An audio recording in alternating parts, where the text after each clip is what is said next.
Welcome to my YouTube channel. मेरे इस YouTube channel पर आप सभी लोगों का बहुत बहुत स्वागत है। सभी को एक साथ नमस्कार।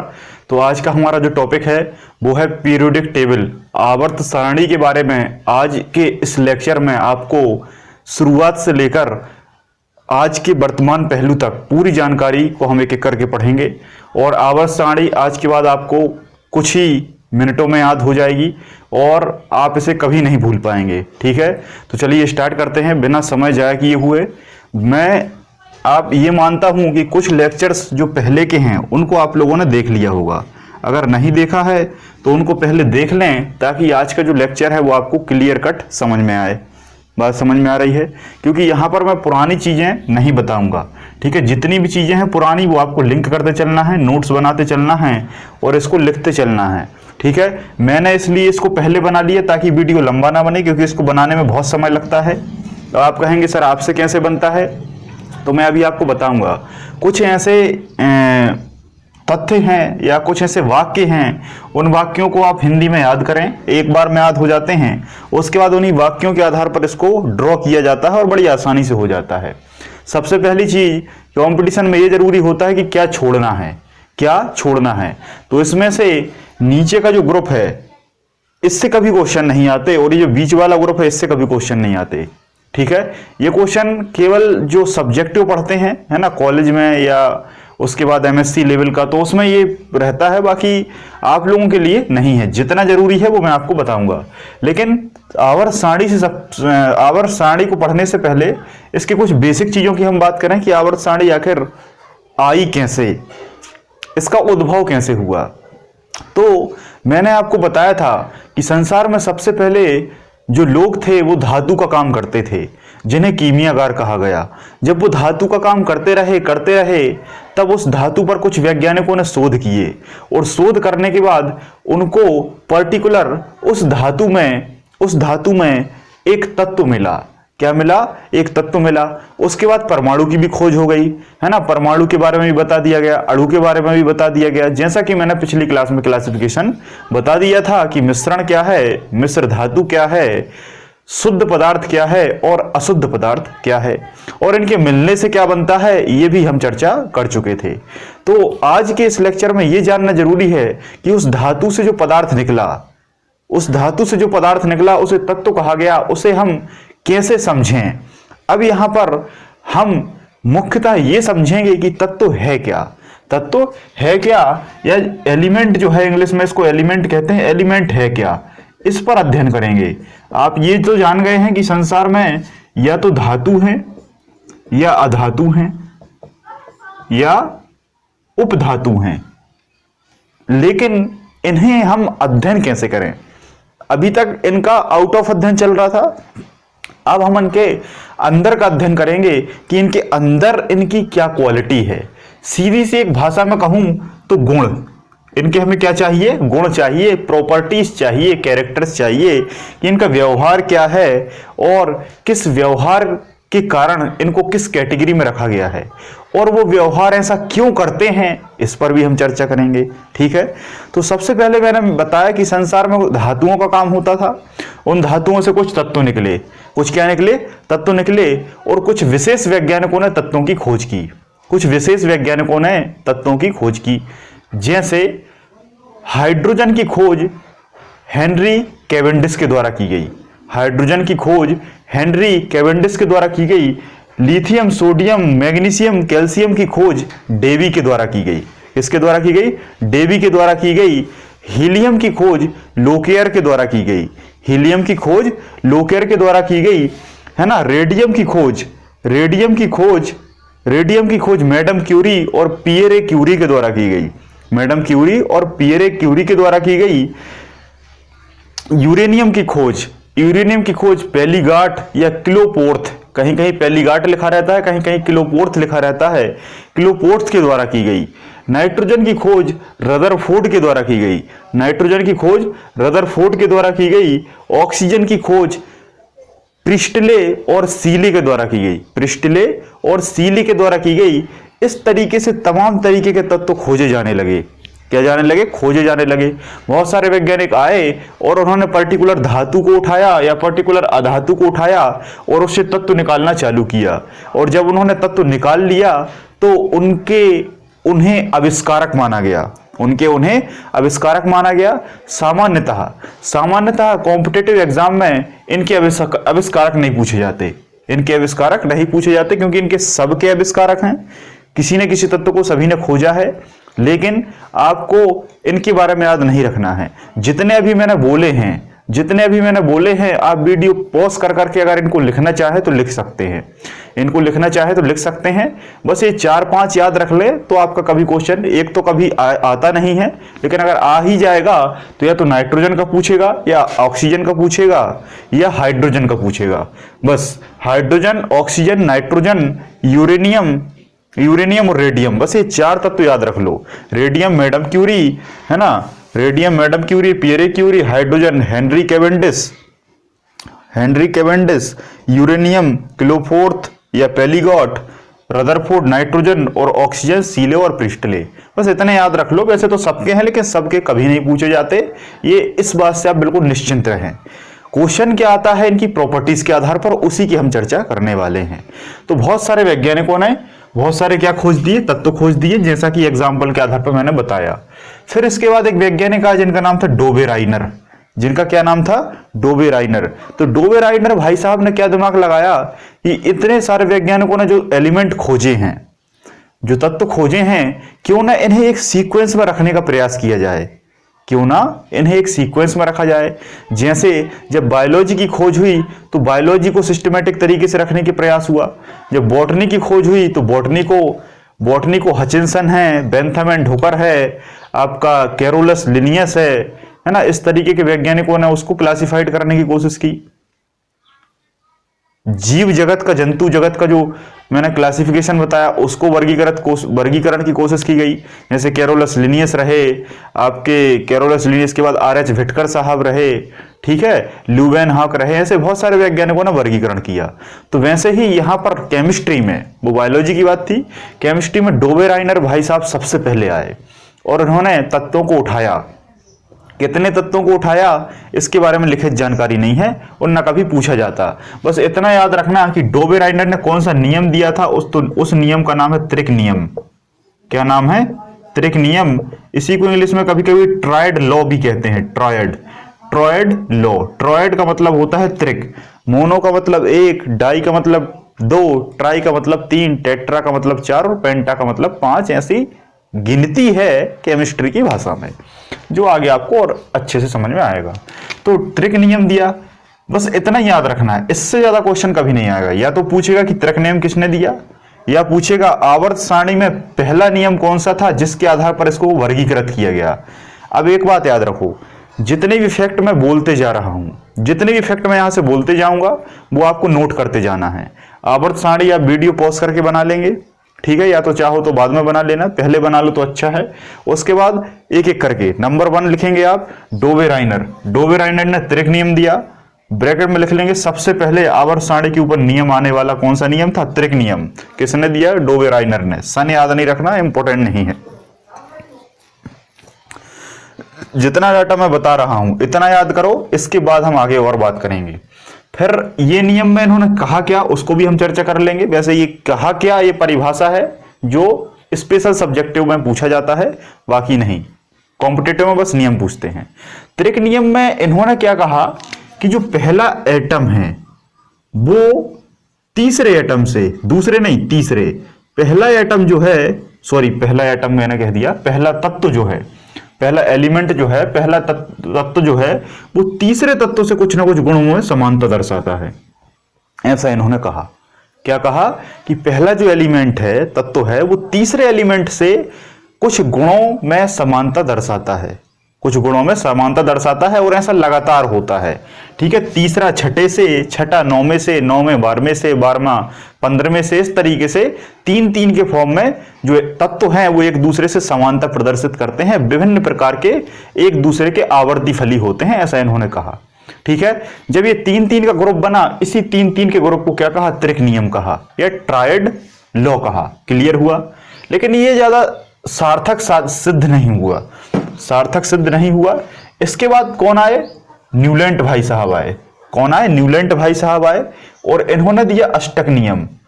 इन्होंने क्या दिया? अष्टक नियम दिया। अष्टक नियम क्या कहता है? अष्टक नियम कहता है कि आठवां जो तत्व होगा वो पहले तत्व से समांतर रखेगा। यहां इन्होंने 1 से 3 के बारे में बताया, इन्होंने यहां 1 से 8 के बारे में बताया।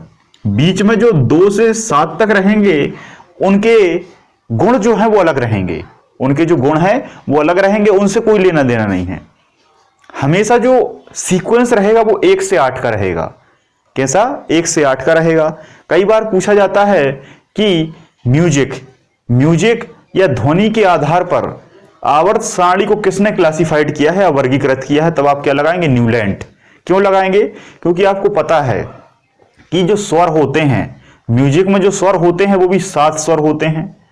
कितने स्वर होते हैं? 7 स्वर होते हैं। सा रे गा मा पा दा नी, फिर सा, सारे गामा पादा नी सा, फिर से सा आ जाता है, फिर सारे गामा पादा नी सा रे गामा पादा नी सा, फिर से सा आ जाता है। तो ये जो फिर से सा आता है ना दोबारा, तो ये 8वां है। आप लिख लें चाहो तो 8वां है। तो जो 8वां है, तो 8 के पहले कितने हुए? 7। तो ये 7 स्वर हैं। कितने स्वर हैं? 7 हैं। जब 8वां है तो वो पहले जैसा हो जाता है, पहला रिपीट 8वां हो जाता है। तो वैसे इन्होंने बताया कि आवर्त सारणी में भी ऐसा ही होता है। जो 8 पहला तत्व है वो 8 में से समांतर रखता है। पहला तत्व तो 8 में से रखेगा, फिर यहां दूसरा आएगा वो 9 में से रखेगा, तीसरा आएगा वो 10 में से रखेगा, और ऐसा आगे लगातार बढ़ता जाएगा। ये बात इन्होंने कही। और जब 1 से 8 की बात हो रही थी तो इस नियम को क्या दे दिया नाम? अष्टक नियम। क्या नाम दे दिया? अष्टक नियम, ऑक्टेड लॉ। क्या दे दिया? Octet law. इन्होंने 56 एलिमेंट पर बात की थी। कितने? 56 तत्व।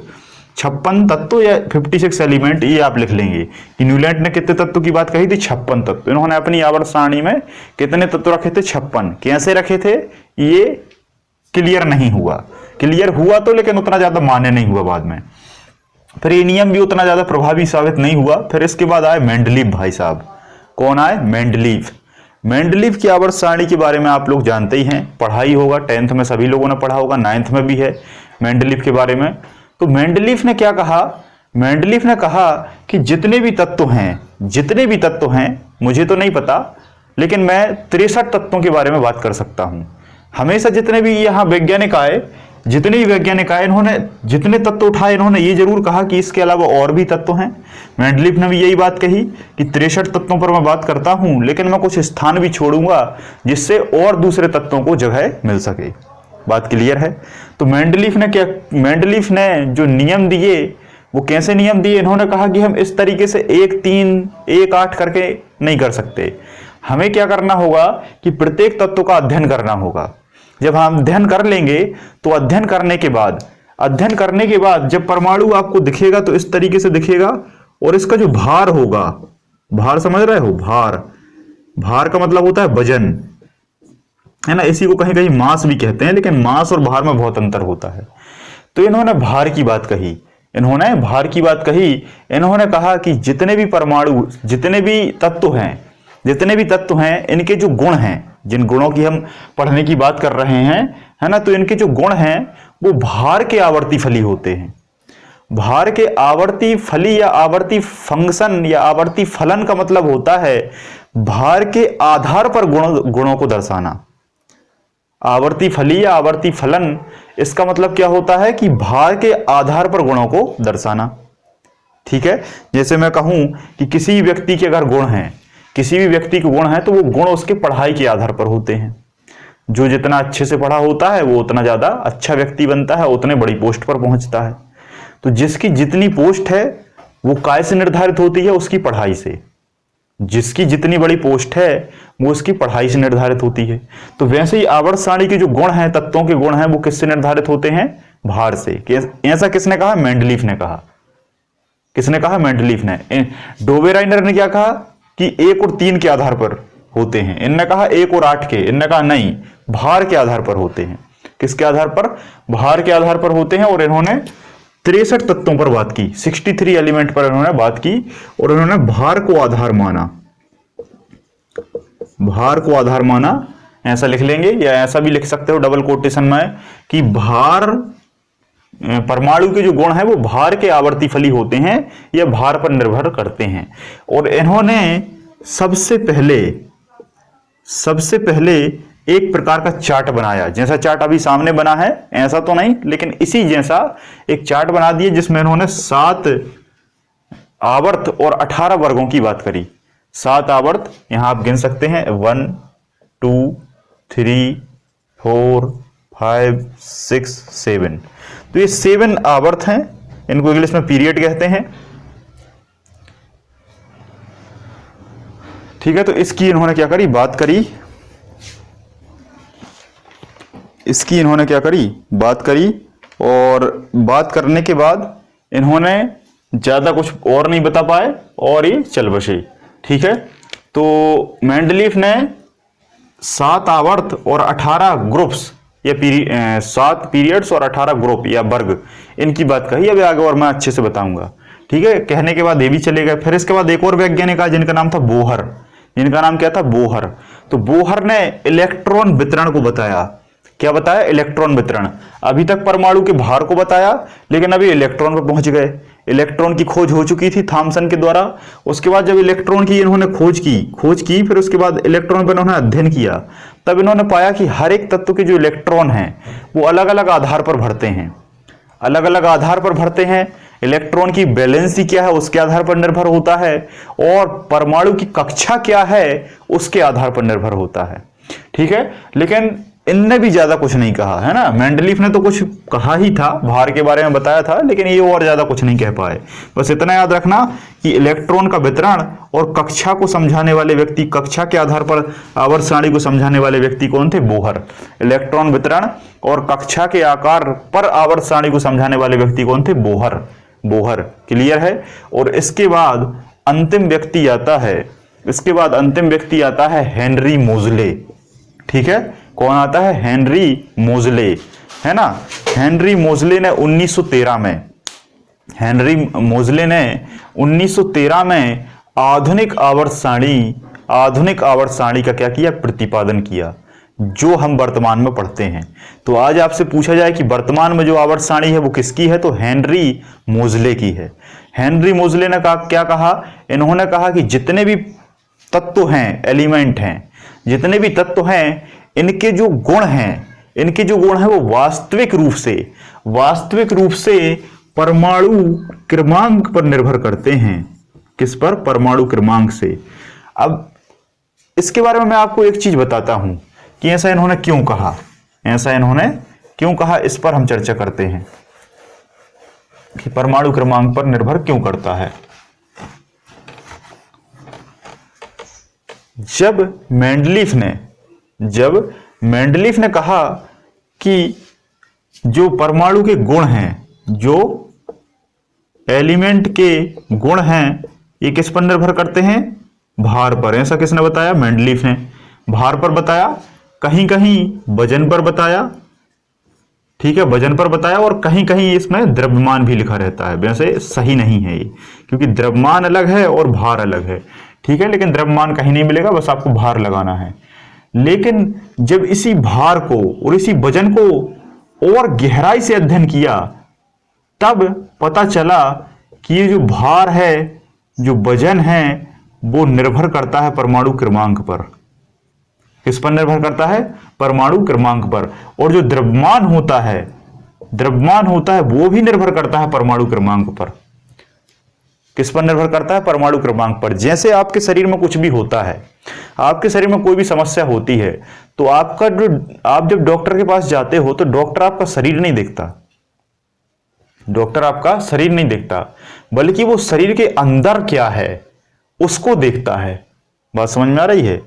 जैसे आप जाते हैं और आप कहते हैं सर मुझे ठंड लग रही है, बुखार है, सर्दी है, खांसी है, तो वो इससे कोई मतलब नहीं रहता। डॉक्टर स्टेथोस्कोप से आपके अंदर की आवाजें सुनेगा, उसके बाद वो आपकी ब्लड की जांच कराएगा, यूरिन टेस्ट कराएगा, है ना, या फिर वो थर्मामीटर लगाएगा। तो वो आपके अंदर के शरीर को देखता है कि अगर अंदर समस्या है उसको ठीक कर देंगे तो ये खुद ब खुद ठीक हो जाएगा। बात समझ में आ रही है? तो वो बेसिक चीजों को पकड़ता है। वो देखता है कि तुम्हारे अंदर कौन सा वायरस गया है जो आपको आंखों से दिखाई नहीं देता, वो उस वायरस का चेक करता है, बैक्टीरिया को चेक करता है और उसके बाद दवाई देता है। वो आपके शरीर से उसको कोई मतलब नहीं है कि आपको खांसी है, कि बुखार है, कि खाना नहीं खिल रहा। आप यही बताते हो कि मुझसे खाना नहीं खिलाता, मुझे उल्टी होती है, मुझे ये होता है। तो वो उल्टी और एक खांसी आंसी की ज्यादा दवाई नहीं देगा, वो चेक करेगा कि आपके अंदर वायरस कौन सा है और कौन सा बुखार है, फिर वो उसकी दवा देगा। तो ये सिम्टम्स तो ऑटोमेटिक सही हो जाएंगे। बात क्लियर है? तो वैसे यहाँ है, यहाँ है। तो जो मेंडलीव थे उन्होंने भार वजन की बात कही है ना, या द्रव्यमान की बात कही, ये बातें कह दी। लेकिन जब मोजले भाई साहब ने इसका अध्ययन गहराई से किया और इसका अध्ययन गहराई से किया, तो उन्होंने बताया कि भार और वजन एक्चुअली में भार परमाणु क्रमांक से निर्धारित होता है। परमाणु क्रमांक इसकी बेसिक यूनिट है, ये इन्होंने बताया। बात क्लियर है? तो परमाणु क्रमांक से द्रव्यमान निर्भर होता है और भार भी निर्भर करता है, ऐसा इन्होंने बताया। और जब इस पर और वैज्ञानिकों ने अध्ययन किया तब पाया कि हेनरी मोजले भाई साहब ने बिल्कुल सही कहा है। क्या कहा है? बिल्कुल सही कहा है कि भार और जो सब कुछ है, जो सब कुछ है, मैं अब यहां पर क्या यूज करूंगा, जो सब कुछ है, वो सब कुछ किस पर डिपेंड करता है? ओनली ऑन परमाणु क्रमांक पर। ओनली ऑन किस पर? परमाणु क्रमांक पर। और वही परमाणु क्रमांक जो है, वही परमाणु क्रमांक जो है, उसी के आधार पर इन्होंने आवर्त सारणी को बनाया। उसी के आधार पर क्या किया? बनाया। पहली चीज तो उन्होंने ये कहा कि परमाणु के तत्वों के, एलिमेंट के जितने भी गुण हैं वो परमाणु क्रमांक के आवर्ती फली होते हैं। परमाणु क्रमांक के आवर्ती फलन होते हैं। आवर्ती फलन का मतलब है परमाणु क्रमांक के आधार पर निर्धारित होते हैं। जैसा जिसका परमाणु क्रमांक होगा उसके हिसाब से उसका वजन होगा, भार होगा, द्रव्यमान होगा, आकार होगा, साइज होगा और संपूर्ण गुण होंगे। किसके आधार पर? परमाणु क्रमांक के। तो परमाणु क्रमांक को इंग्लिश में एटॉमिक नंबर कहते हैं। और मैं ये बात आपको बहुत अच्छे से बता चुका हूं कि परमाणु क्रमांक जो है ये क्या होता है, ये क्या होता है? ये एक संख्या है। किसकी संख्या है? ये संख्या है प्रत्येक परमाणु की या प्रत्येक एटम की या एलिमेंट। ये संख्या है। क्या है? संख्या है। ये फिक्स होती है। अब जैसे मैं कहूं कि मेरे हाथ में कितनी उंगली हैं, कितनी उंगली हैं, तो 5 उंगली हैं, क्योंकि ये आपको पता है। आपको ये थोड़ी कहता है कि 5 ही उंगली क्यों है, कोई ये कहता है क्या? आप पिताजी या मम्मी घर में किसी बड़े बुजुर्ग से पूछिए कि हमारे हाथ में 5 उंगली क्यों है, और जो ऋतिक रोशन है उसके हाथ में 6 उंगली क्यों है, ये आप पूछना, तो इसका आंसर आपको कोई नहीं बता पाएगा। इसका देखो, साइंस में भी एक लिमिटेशन है, एक सीमा है। उस सीमा के बाहर आप नहीं जा सकते। जैसे पानी बहता है, क्यों बहता है? ये उसका व्यवहार है। थोड़े अंदर जाएंगे क्योंकि उसके अणु कैसे होते हैं, थोड़े दूर दूर होते हैं, और उनमें जो बल होता है, इंटरसेल्युलर फोर्स, वो थोड़ा सा वीक होता है। इसलिए अब तुम ये कहो कि ऐसा वीक क्यों होता है, अणु दूर दूर क्यों होते हैं, तो ये तो भाई प्रकृति ने बनाया है ना, ये तो हमारे बस की बात नहीं है। तो जो एक्सपेरिमेंट है, जो खोज है, जो ऑब्जर्वेशन है, वो भी एक सीमा तक होता है। अब ये परमाणु क्रमांक क्यों होता है? ये इसलिए होता है क्योंकि इतने इलेक्ट्रॉन इसमें हैं, इतने इलेक्ट्रॉन इसमें हैं। ठीक है? जितने इलेक्ट्रॉन होंगे उतने ही प्रोटॉन होंगे। जब परमाणु का अध्ययन किया गया, मैं आपको बता चुका हूं पहले, जितने इलेक्ट्रॉन हैं, इलेक्ट्रॉन बराबर प्रोटॉन, और जितने प्रोटॉन हैं उतना ही उसका एटॉमिक नंबर होगा, परमाणु क्रमांक होगा। जैसे मान लो हाइड्रोजन का एक परमाणु क्रमांक है, तो इसमें एक ही इलेक्ट्रॉन होता है और एक ही इसमें प्रोटॉन होता है, और एक ही इसका परमाणु क्रमांक होता है। तो जो परमाणु क्रमांक है उससे इसका इलेक्ट्रॉन आया है। जितना परमाणु क्रमांक होगा उसका इलेक्ट्रॉन 1 होगा और प्रोटॉन भी 1 होगा। ठीक है? जब आप प्रोटॉन प्लस न्यूट्रॉन को मिला देंगे तब बनेगा मास, द्रव्यमान। प्रोटॉन प्लस न्यूट्रॉन को मिला देंगे तो क्या बनेगा? द्रव्यमान। और जब आप इस द्रव्यमान में ग्रेविटी का गुणा करेंगे, है ना, W बराबर m इंटू जी। ठीक है? अब ये ग्रेविटी क्या है, ये मैं फिजिक्स में आपको बता चुका हूं। इस ग्रेविटी का गुणा जब मास से करेंगे तब आपको वजन मिलेगा या भार मिलेगा। भार ये फिजिक्स की भाषा में। केमिस्ट्री की भाषा में भार कैसे मिलता है ना, एक परमाणु का द्रव्यमान, एक मास बटे कार्बन 12 का 12वें भाग का मास। क्लियर है? इक्वल टू वेट, भार, एटॉमिक वेट या परमाणु भार। ये परमाणु भार है, एटॉमिक वेट है। कैसे निकला? उसका जो द्रव्यमान है, द्रव्यमान कैसे आया? प्रोटॉन प्लस न्यूट्रॉन से। Proton plus neutron equal to द्रव्यमान, एक एलिमेंट का द्रव्यमान बटे कार्बन 12 का 12वां भाग का द्रव्यमान इक्वल टू एटॉमिक वेट। ये केमिस्ट्री की भाषा है। ये मैं आपको पहले लेक्चर में बहुत शानदार तरीके से समझा चुका हूं, तो विधिवत देखें। चलिए, ये तो थी कुछ बेसिक बातें, ये तो थी बेसिक बातें। अब हम करेंगे पीरियोडिक टेबल पे बातें। ठीक है, यहां तक आपको समझ में आ गया? मोजले ने, चलो जल्दी से लिख लो कि मोजले भाई साहब ने क्या बताया। मोजले भाई साहब ने पीरियोडिक टेबल को बताया, और किस आधार पर बताया? परमाणु क्रमांक के आधार पर बताया। और परमाणु क्रमांक के आधार पर इन्होंने मॉडर्न पीरियोडिक टेबल को, हाँ एक चीज और लिखो कि जो क्या नाम है आपके जो हेनरी मेंडलीफ हैं, इन्होंने भौतिक जो और रासायनिक जो गुण हैं, भौतिक जो रासायनिक गुण हैं किसके? इन सभी तत्वों के, वो परमाणु क्रमांकों पर निर्भर करते हैं, या परमाणु क्रमांक के आवर्ती फली होते हैं। किसके? परमाणु क्रमांक के आवर्ती फली होते हैं। और एक चीज और लिख लो कि आधुनिक आवर्त सारणी जो है वो मोजले ने दी, और ये बढ़ते हुए परमाणु क्रमांक पर आधारित है। किस पर आधारित है? बढ़ते हुए परमाणु क्रमांक पर। बढ़ते का मतलब 1 2 3 4 5 6 7 8 9 10 11 12 13 14 15 16 17 18 19 20 21 22 23 24, इस तरीके से लगातार गिनती के फॉर्म में, नंबर के फॉर्म में। ऐसा नहीं है कि एक के बाद 20 आ गया फिर 21 आ गया, ऐसा नहीं। तो बढ़ते हुए परमाणु क्रमांक पर आधारित है, सीक्वेंस परमाणु क्रमांक पर आधारित है, और परमाणु क्रमांक भौतिक रासायनिक गुणों के आधार पर डिपेंड करता है। और इनकी जो आवर्त सारणी है वो किसकी है वर्तमान में? मोजले की। और मोजले की आवर्त सारणी को क्या कहते हैं? वर्तमान आवर्त सारणी। ठीक है, वर्तमान आवर्त सारणी, आधुनिक आवर्त सारणी। ठीक है, इसमें से कोई सा भी नाम आए आप क्या लगाएंगे? मोजले। आपने अभी तक एक नाम सुना होगा, मैं आपको 6 नाम बताऊंगा। वर्तमान आवर्त सारणी, आधुनिक आवर्त सारणी, दीर्घ आवर्त सारणी, प्रवर्धित आवर्त सारणी, है ना, मॉडर्न आवर्त सारणी, मॉडर्न पीरियोडिक टेबल इंग्लिश में, है ना, हिंदी में लिखा सकता है। Modern periodic table, present periodic table, long periodic table, और extended, very most IMP, extended periodic table. कितने नाम हो गए? 4 और 4 8 नाम। अब आप कहेंगे सर ये तो इंग्लिश में बताया आपने। भाई इंग्लिश में बताया है, लेकिन हिंदी में इंग्लिश का लिखा आ जाता है। हिंदी में इंग्लिश का लिखा, एक्सटेंडेड ऐसा लिखा गया, एक्सटेंडेड। फिर आप क्या करोगे? हिंदी वालों के साथ बड़ी समस्या है। ठीक है, तो ये 8 नाम याद कर लो, है ना। ये 8 नाम किसके आवर्त सारणी के? मोजले के। और यही क्या है? आधुनिक है, वर्तमान की है, प्रवर्धित है, और दीर्घ आवर्त सारणी है। ठीक है, और ये कहां पर है? ये आपके सामने बनी हुई है, ये आपके सामने बनी है, आपको कहीं और नहीं जाना है। ठीक है, अब हम बात करते हैं इस आवर्त सारणी पर। अब हम कहीं और नहीं जाएंगे। ये जो है ये क्या है? आपके पीरियड है। ठीक है, क्या है ये? पीरियड है। इन्हीं को आवर्त कहते हैं, इन्हीं को समूह कहते हैं।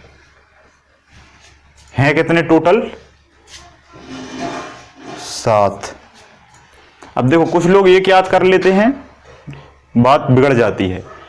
पूछेगा आधुनिक आवर्त सारणी में कितने आवर्त हैं? आप कहेंगे 7। कितने पीरियड हैं? 7। कितने समूह हैं? 7। कहां है 7? 1 2 3 4 5 6 7। कैसे हैं? ऊपर से नीचे। क्लियर है? यही क्वेश्चन बनते हैं।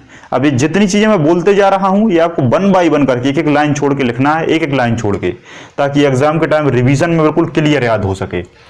आवर्त कितने हैं 7, पीरियड कितने हैं 7, समूह कितने हैं 7, कहां से कहां हैं, ऊपर से नीचे हैं, ऊपर से नीचे हैं, कितने हैं 7 हैं। ठीक है, क्लियर है। किसने बताया? मैं आधुनिक आधार पर मोजले ने और मेंडलीव ने। फिर पूछेगा कि बाएं से दाएं, देखो ये ऊपर से नीचे है, ये ऊपर से नीचे है, पूछ लेगा ऊपर से नीचे क्या है। आवर्त सारणी में ऊपर से नीचे क्या है? आवर्त है, हाँ, पीरियड है, हाँ, समूह है, हाँ, तीनों ऑप्शन में है तो उपरोक्त सभी। क्लियर है, तो तीनों आपको याद रखना है। फिर पूछेगा कि बाएं से दाएं क्या है, बाएं से दाएं क्या है, तब आप कहेंगे वर्ग है। क्या है? वर्ग है। हाँ, एक चीज और, एक चीज और, इसको हम रो भी कह सकते हैं, रो, रो। अब आप कहेंगे रो क्या है, तो रो आप नहीं जानते तो आपने कॉलम तो सुना होगा, कॉलम, कॉलम सुना है ना। कहते हैं भाई 4 कॉलम बना लो, 1 2 3 4 कॉलम बना लिए, कहते हैं ना 4 कॉलम बना लो, 4 कॉलम बना लिए। तो इस तरीके से कॉलम बनते हैं और इस तरीके से रो बनती हैं, है ना। कहते हैं रो, 4 रो में बैठ जाओ, तो 1 रो 2 रो 3 रो, इस तरीके से रो में बैठते हैं लोग, है ना, रो। तो ये क्या है? रो। तो पूछे, नया क्वेश्चन बन सकता है कि आवर्त सारणी में कितनी रो हैं? 7। कितने समूह हैं? 7। कितने पीरियड है? 7। कितने आवर्त हैं? 7। लोग क्या करते हैं, एक पढ़ते हैं बस, बुक में भी एक ही दिया रहता है, और दूसरा नाम आ जाता है, वहां कुछ नहीं बनता आपसे, आप वहां मिक्स कर देते हैं। ठीक है, तो ये रो है और ये कॉलम है, इस तरीके से हम कॉलम बनाते हैं, ये बात मन में याद रखना।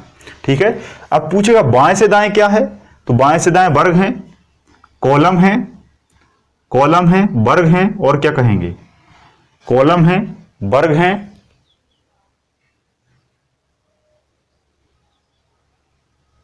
ग्रुप हैं, ग्रुप, ग्रुप। ये 3 चीजें याद रख लो बस, ग्रुप, वर्ग और कॉलम। अब पूछेगा कि ये कितने हैं, तो 7 मैंने बता दिया, और पूछेगा कि वर्ग कितने हैं? 18, कॉलम कितने हैं? 18, ग्रुप कितने हैं? 18। देखो मैं एक ही चीज को 3-3 बता रहा हूं, 3-3 इसलिए बता रहा हूं ताकि आपसे क्वेश्चन मिस ना हो। ठीक है, कहां है? बाएं से दाएं हैं, कहां है? बाएं से दाएं हैं। ठीक है, ये 2 चीजें आपको पता यहां चल गई।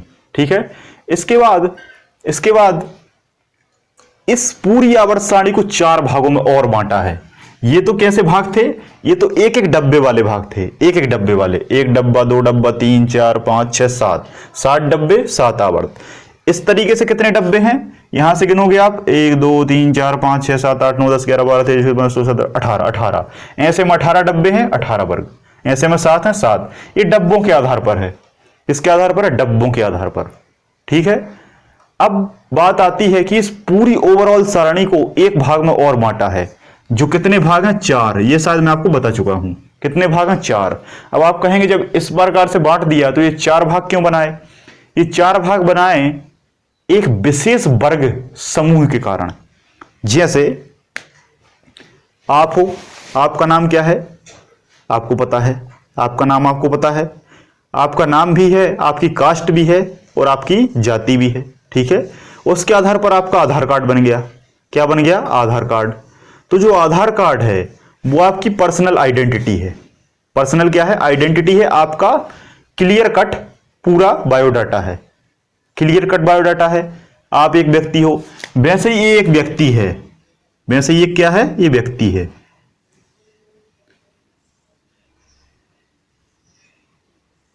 क्लियर है?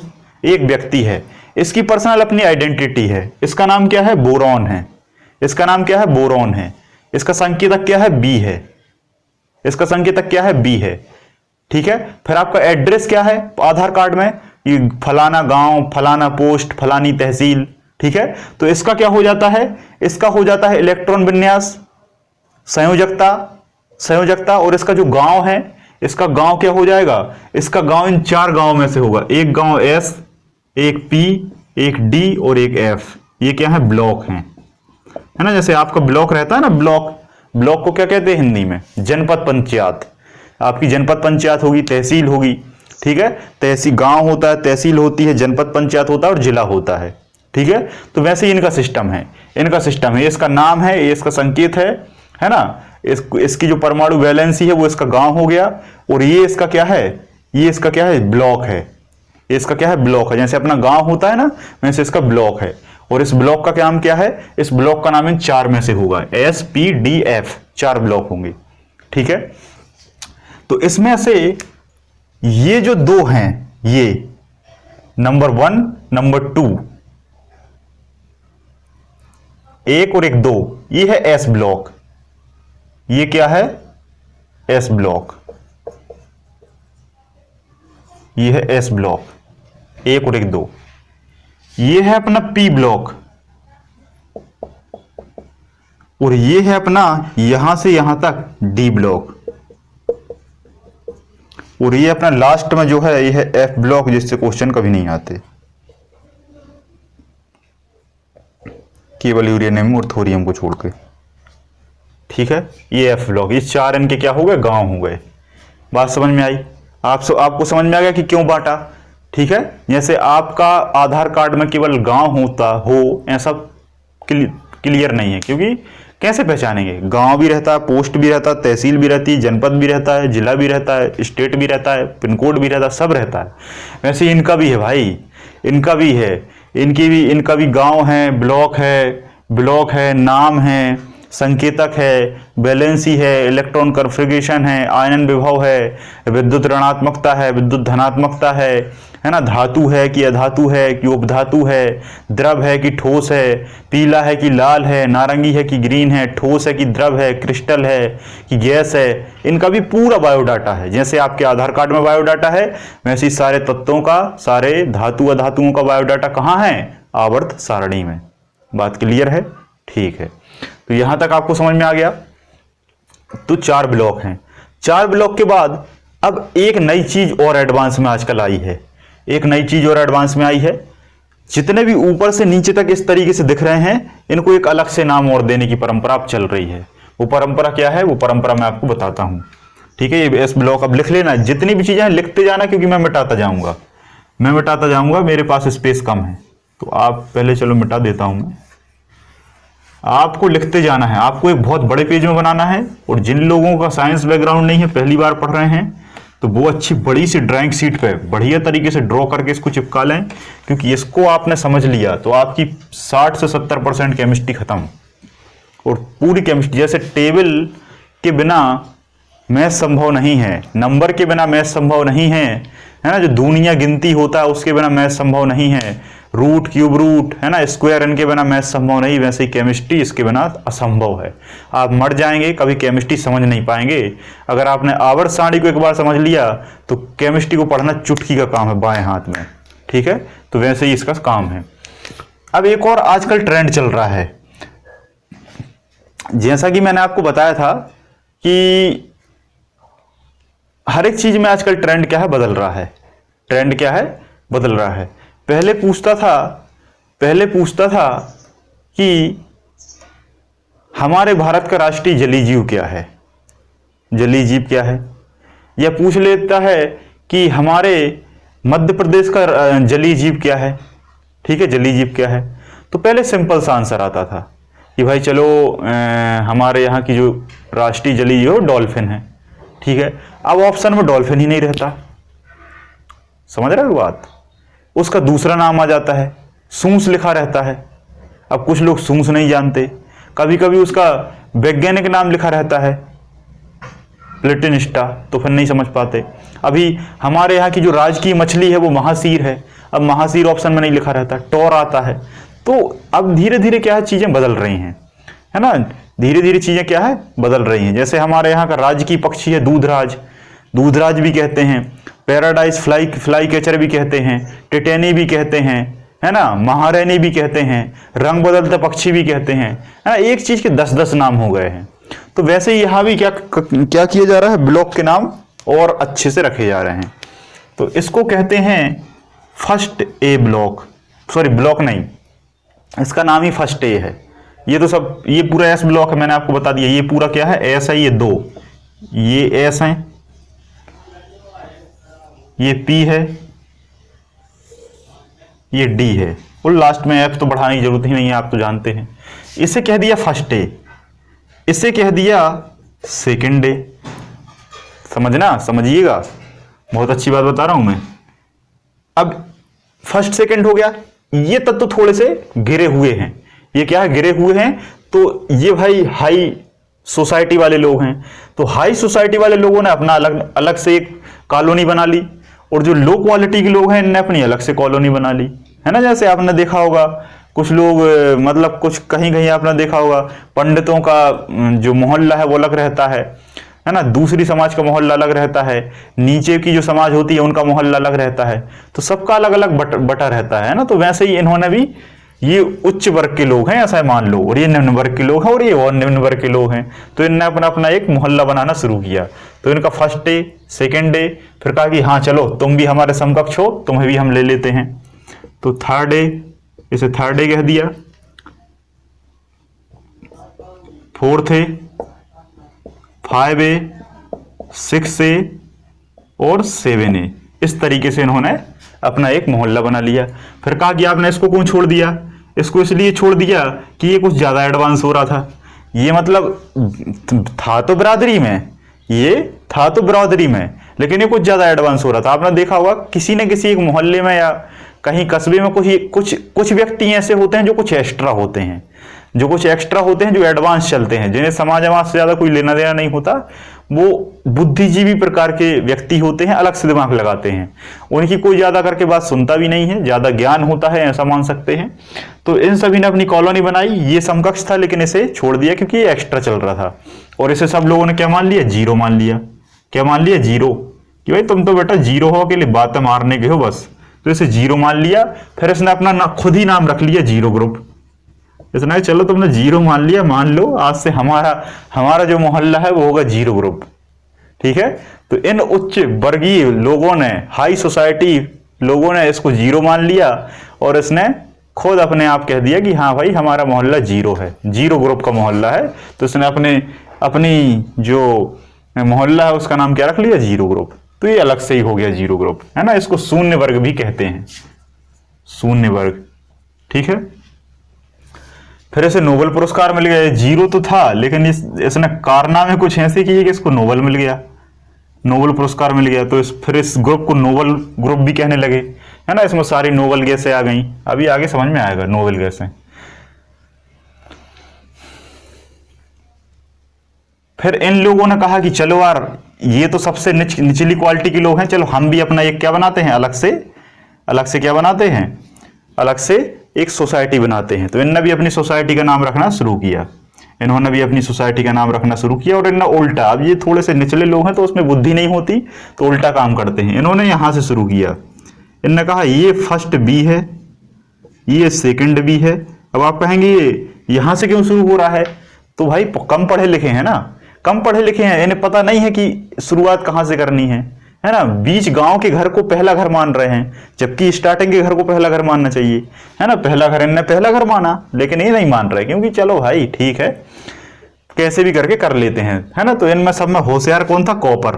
कॉपर आपको पता है, कॉपर को हम हिंदी में तांबा कहते हैं, और तांबा एक बहुत बहुमूल्य धातु है ना। तांबे के तार का काफी उपयोग होता है, और तांबे के बर्तन भी बनते हैं, है ना। तांबे का उपयोग बड़े बड़े लोग करते हैं, तो तांबा अपने आप को नंबर 1 पर रखता है, इसी ने कहा 1।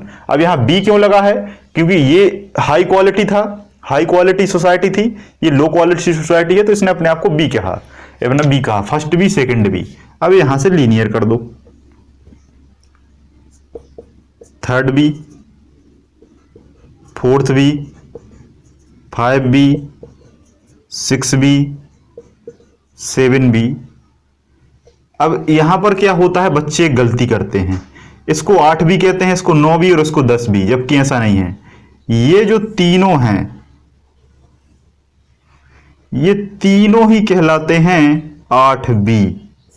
एक ही बाप के ये 3 बच्चे हैं, ठीक है, ये एक ही बाप के 3 बच्चे हैं। तो ये 3 बच्चे थे, तीनों बच्चों ने कहा कि यार हमें अलग अलग कार्ड दे दो, हमें अलग अलग आधार कार्ड बना दो, लेकिन इन्होंने कहा नहीं नहीं, तुम्हारा परिवार अभी एक ही है, तुम इतने ज्यादा अभी अलग नहीं हुए कि तुम्हारा अभी पूरा बंटवारा नहीं हुआ कि तुम्हें हम अलग अलग से नाम दें। इसलिए इन तीनों को उठा के इन्होंने एक ही नाम दे दिया, 8b। क्लियर है? तो यहां तक अगर आपको समझ में आ गया हो तो बात क्लियर है। अब आपको पता है कि समाज में समय बदलता है, नाम बदलते हैं, नाम तो वही रहता है लेकिन नाम में कुछ ना कुछ जोड़ा जाता है। नाम में जोड़ने की परंपरा हमारे भारत में शुरू से रही है और आज भी है और हमेशा रहेगी। जो चीजें लिखी हैं वो लिखते जाना, आप किसी भी चीज को छोड़ना नहीं है। और मैं तो ये कहूंगा कि इस पीरियोडिक टेबल को आपको 4 बार देखो, 4 दिन लगेंगे और खेल खत्म हो जाएगा। 4 बार देखो, 4 दिन लगेंगे और खेल खत्म हो जाएगा, है ना। 1 बार देखो, 2 बार देखो, फिर नोट्स बनाओ, फिर नोट्स को रिवाइज करो और फिर 1 बार से देखो। क्लियर है? फिर बहुत सारी और चीजें हुई। इनने उच्च वर्ग लोगों ने कहा अब इन्हीं में आपस में फूट डल गई, इन्हीं में आपस में क्या डल गई, फूट डल गई। तो ये पर्टिकुलर सोसाइटी के जो नाम थे, सरकारी नाम थे, अब ये नामों को बदलने लगे। मतलब ये हैं तो, ये अपने आप में नाम हैं तो, लेकिन अब ये अपने अपने स्तर से नाम रखने लगे। जैसे आपने देखा होगा कि आपका घर का नाम जो है वो कुछ और है। घर का नाम आपका एक्स है जो घर वाले रखते हैं, ठीक है। जब आप स्कूल जाते हैं तो स्कूल में मार्कशीट का नाम आपका कुछ और आता है, बाय, है ना, जो स्कूल वाले रखते हैं, जो आपका ओरिजिनल नाम होता है, ठीक है। फिर इसके बाद आप जो आपके दोस्त होते हैं, वो दोस्त लोग आपका कुछ और नाम रखते हैं। समझ में आ रहा? दोस्त तो कुछ और ही रखते हैं जो आपको पसंद नहीं होता, लेकिन फिर भी वो आपसे प्यार से कहते हैं, है? जैसे नरेंद्र तो नंदू हो जाता है, ठीक है, समझ रहे हो आप। परसोत्तम है तो कुछ लोग परसू कहने लगते हैं। तो अलग अलग प्रकार से ऐसे नाम रखे जाते हैं। तो वैसे ही इन तत्वों ने भी अपने नाम रखने क्या करिए, शुरू किए।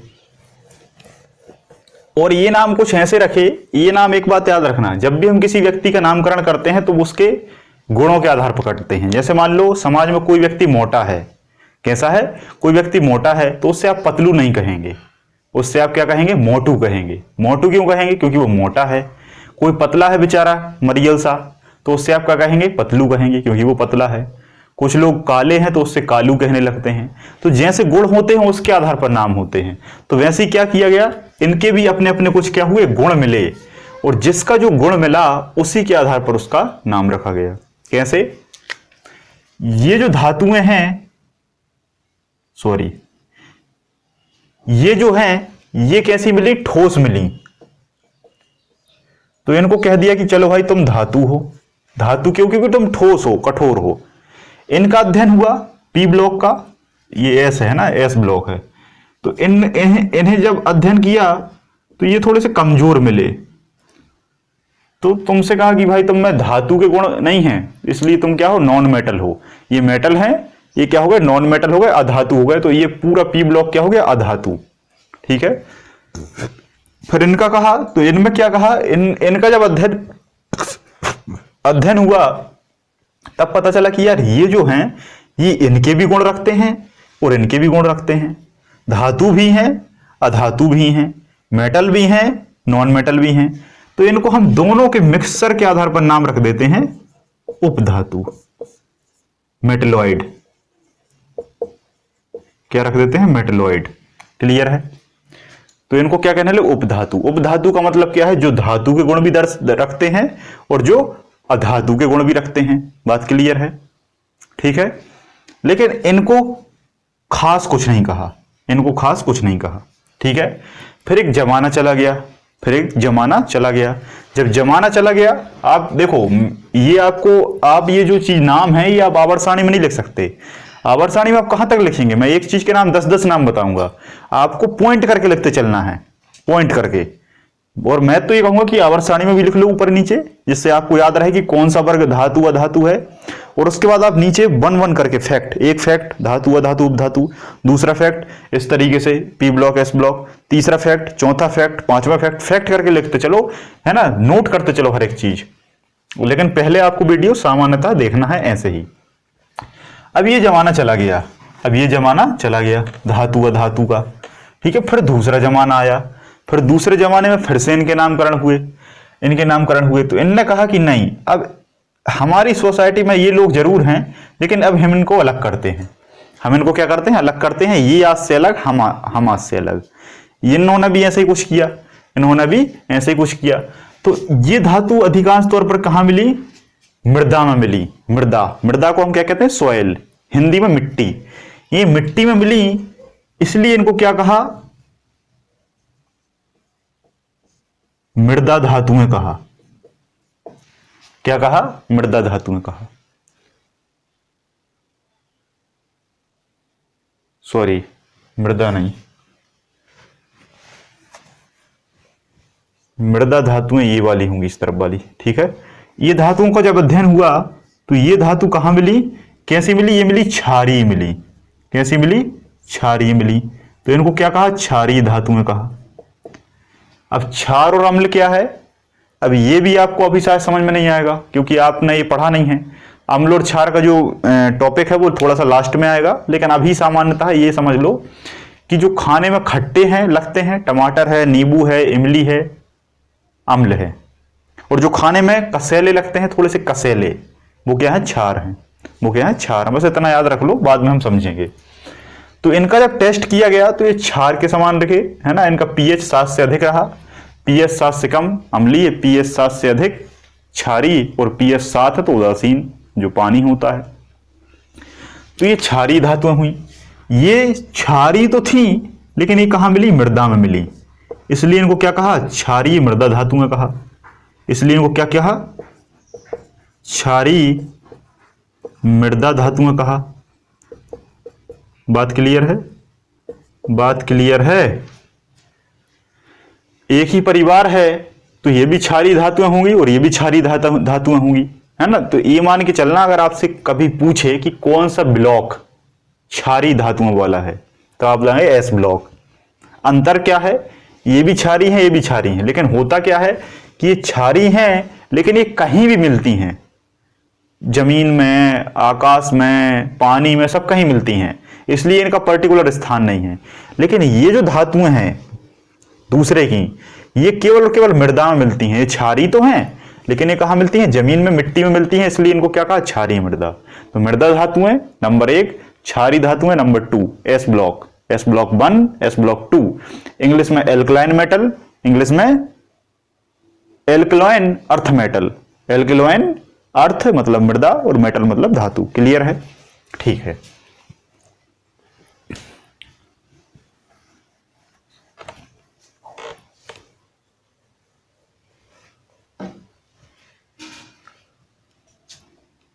इनने अपना नाम क्या रख लिया, इनने अपना नाम रख लिया जीरो ग्रुप। मैंने आपको पहले ही बता दिया, जीरो ग्रुप। अक्रिय, अक्रिय गैसें।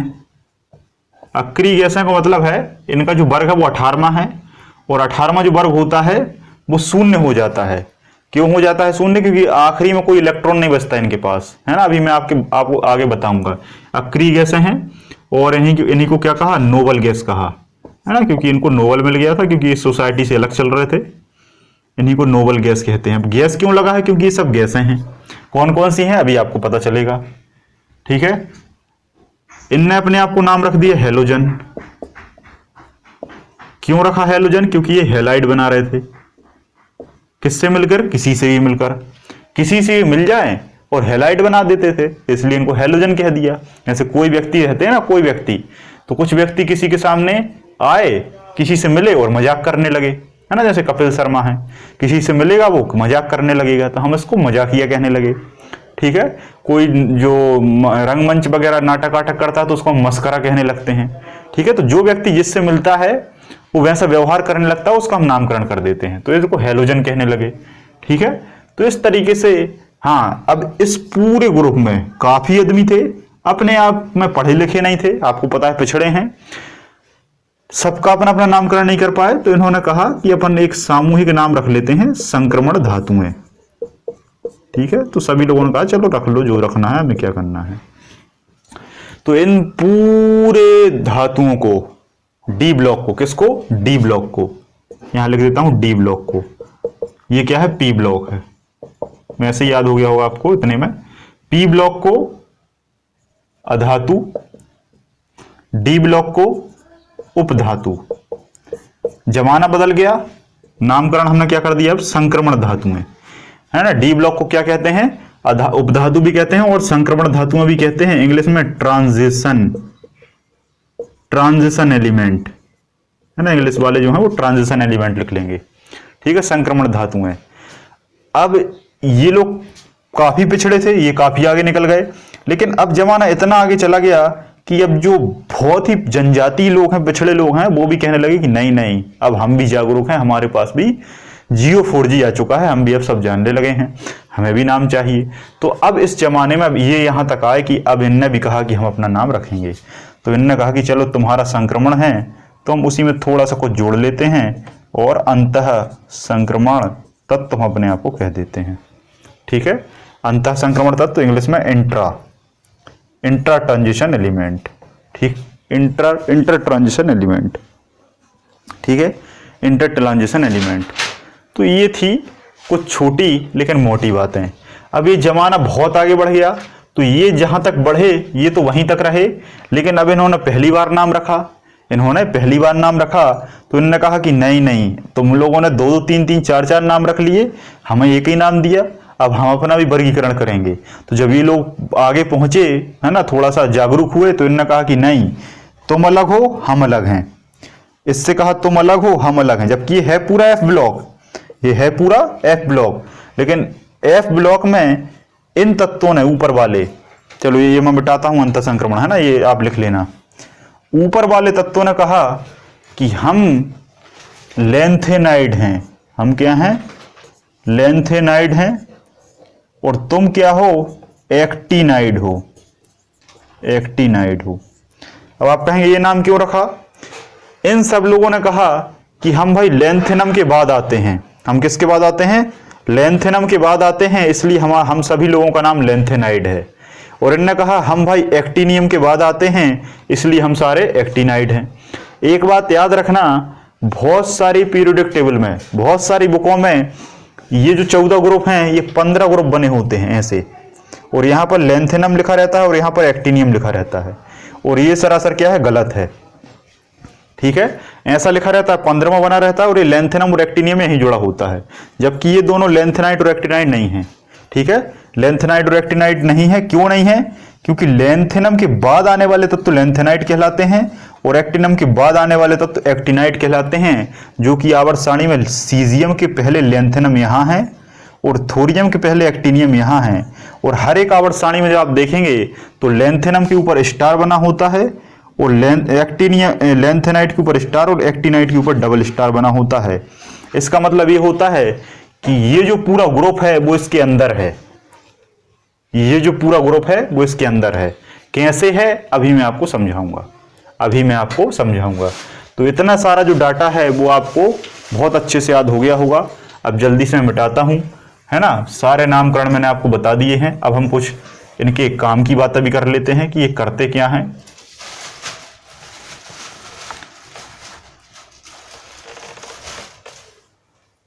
अब आप कहेंगे सर आपने मेन चीज तो बताई नहीं, परमाणु क्रमांक, है, तो मैं आपसे एक बात कहूंगा कि परमाणु क्रमांक याद रखने की जरूरत बिल्कुल नहीं है। क्यों नहीं है? क्योंकि परमाणु क्रमांक इसका ऑटोमेटिक अपने आप याद है। वो कहेंगे कैसे? बस आप आवर्त सारणी अगर बना पाए तो बहुत मेहरबानी होगी। ऐसी आवर्त सारणी अगर आपने बना ली तो परमाणु क्रमांक बाय डिफॉल्ट याद होगा। कैसे?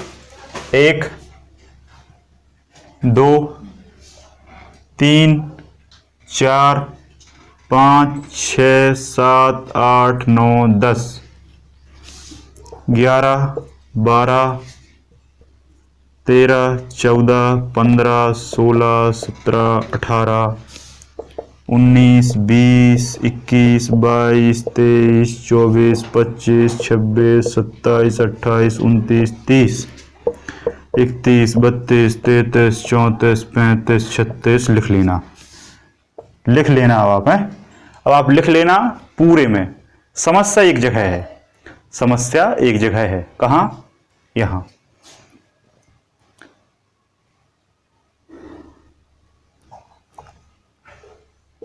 लेंथेनम और एक्टिनाइड,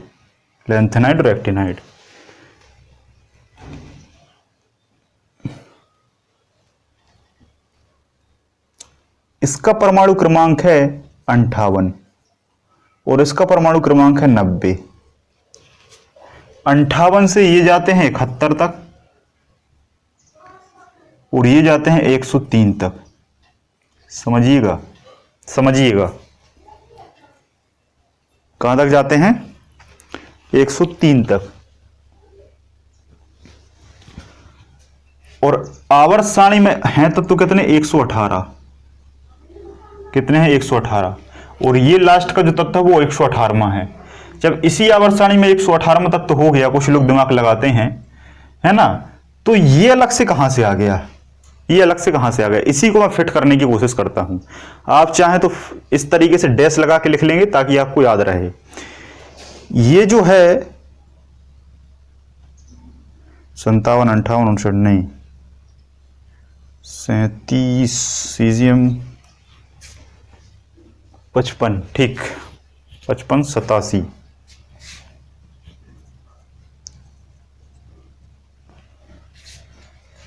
देखो इसका 55 है, इसका 56 हो जाएगा, इसका 57 हो जाएगा, ठीक है। लेकिन इसका 58 नहीं होता। इसका 58 क्यों नहीं होता? क्योंकि लेंथेनम के बाद मैंने क्या कहा? लेंथेनाइड आते हैं। 58 हो गया, 58, 60, 61, 62, 63, 64, 65, 67 और 71, और यहां फिर से 72 आ जाता है। 73, 74, 75, 76, 77, 78, 79, 80, 81, 82, 83, 84, 85, 86, लास्ट में 86, ये 87 आ गया। 87, 88 और 89।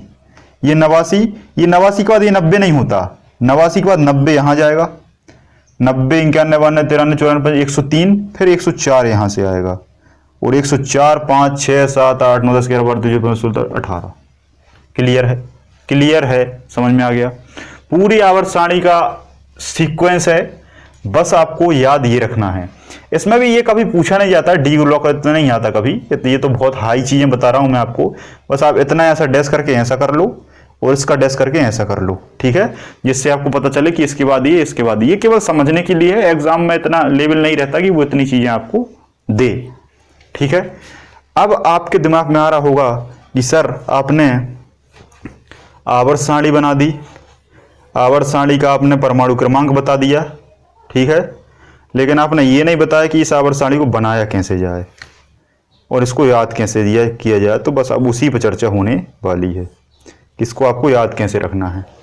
पहली चीज मैं आपको एक चीज बता रहा हूं कि ये जो आवर्त सारणी है इसको आप पूरी भी याद कर सकते हैं, लेकिन मैं आपको एक चीज बताऊंगा कि पूरी याद करने की जरूरत बिल्कुल नहीं है। पूरी अगर आप याद करेंगे ना तो बहुत समस्या बन जाएगी, और मैं यहाँ पर बताऊंगा भी नहीं, है ना, बताऊंगा भी नहीं, क्योंकि हमारा ये जो बैच है ये कॉम्पिटिटिव लेवल के है। अगर आपको इस पूरी आवर्त सारणी को याद करना है तो आप मुझसे अलग से संपर्क करिए, और उसके बाद मैं इन सभी ब्लॉक का, जितने भी आपको ब्लॉक दिख रहे हैं, है ना, 1, 2, 3, 4, 5, 6, 7, 8, 9, है ना, 10, 11, इन सभी की इन क्या बनी रखी हैं? ट्रिक, सभी की ट्रिक बनी रखी हैं। ट्रिक एक बार में पढ़ोगे याद हो जाएगा, लेकिन मैं आपको कुछ ट्रिक बताऊंगा, कुछ ट्रिक मैं आपको बताऊंगा, कितनी, जितनी जरूरी है, जितनी एग्जाम में पूछी जाती है, ठीक है। कुछ तत्वों को इस तरीके से याद किया जाता है, कुछ तत्वों को इस तरीके से याद किया जाता है, और कुछ तत्वों को इस तरीके से याद किया जाता है। आपको जो याद करना है वो एक ये 2, 3, 4, 5, 6, 7 और 8, बस ये 8 आपको याद कर लेना है, आपका काम हो गया। आपका काम क्या हो गया? हो गया। 8 से क्वेश्चन बाहर नहीं जाएगा, ठीक है, 8 से क्वेश्चन बाहर नहीं जाएगा। लेकिन फिर भी मैं आपको एक ये और बता दूंगा, है ना, इसको इस तरीके से याद किया जाता है, इस तरीके से, इसको इस तरीके से याद किया जाता है। तो मैं एक इसका और बता दूंगा, इससे कभी क्वेश्चन नहीं आएगा। इसको इस तरीके से, इसको इस तरीके से, इसको इस तरीके से। एक ट्रिक इसकी है, एक इसकी है, एक इसकी है, एक इसकी है, एक इसकी है और एक इसकी है। लेकिन ये इसकी जब कभी आता ही नहीं है तो हम याद क्यों करें? चीजें वो याद करो जो जरूरी हैं, ठीक है। तो सबसे पहले हम कौन सा वर्ग उठाएंगे? ये वाला, हाइड्रोजन वाला। ये हाइड्रोजन वाला सबसे इंपॉर्टेंट है। हाइड्रोजन वाला याद करना है, बेरिलियम वाला याद करना है, बोरॉन वाला याद करना है, कार्बन वाला याद करना है, नाइट्रोजन वाला याद करना है, ऑक्सीजन वाला याद करना है, फ्लोरीन वाला याद करना है और हीलियम वाला याद करना है। इतने अगर आपने याद कर लिए तो आपका काम हो गया, आपका काम हो जाएगा, ठीक है। पहले तो आपने ये चीज लिख ली कि लेंथेनम के बाद आने वाले लेंथेनाइड, एक्टिनियम के बाद आने वाले एक्टिनाइड, ठीक है। लेंथेनाइड तत्वों की सीरीज क्या है? लेंथेनाइड कहां से कहां तक होते हैं? कभी आपसे पूछे तो 58 से 71 तक। 57 से कभी मत लगाना, 58 से 71 तक लेंथेनाइट कहलाते हैं और 90 से 103 एक्टिनाइट कहलाते हैं। बस इतना याद कर लो, आपका काम हो गया, है ना। और दोनों को एक साथ अंतः संक्रमण तत्व और इनको संक्रमण तत्व कहते हैं। बस इतना याद कर लो। और इसको एफ ब्लॉक कहते हैं, इसको एफ ब्लॉक कहा जाता है। और बस इसमें आपको थोरियम याद रखना कि थोरियम भी क्या है, एक्टिनाइड है, और यूरेनियम भी क्या है, एक्टिनाइड है। ये थोरियम है, यूरेनियम है, बस, है ना। ये देखो 90, 91, 92, इसका 92 होता है, 92 238 आपको पता होगा, और इसका 90। चलिए तो स्टार्ट करें। मैं ट्रिक लिखता हूं, यहाँ पे ट्रिक लिखता हूं, और उस ट्रिक में आपको ये पुट करना है, आपको पुट करना है। देखो जिस लोगों ने साइंस पढ़ी है वो तो एक बार में समझ जाएगा, जिनने नहीं पढ़ी वो क्या करेंगे, ट्रिक लिखेंगे और उसके नीचे जो शब्द हैं उसमें शब्दों में H, LE, NA, K, RB, CS और FR आपको लिख लेना है, ठीक है। चलिए तो सबसे पहला जो है वो है एक हली नाम का लड़का है। हली का कोई काम नहीं हो रहा था, काफी परेशान था, है ना। फिर उसने रब से क्या करी, उसने क्या करी, फरियाद करी। ये सभी को पता रहता है, सभी क्लास में इसको बता दिया जाता है। तो हली ने की रब से फरियाद, हली ने की है, सॉरी, है ना,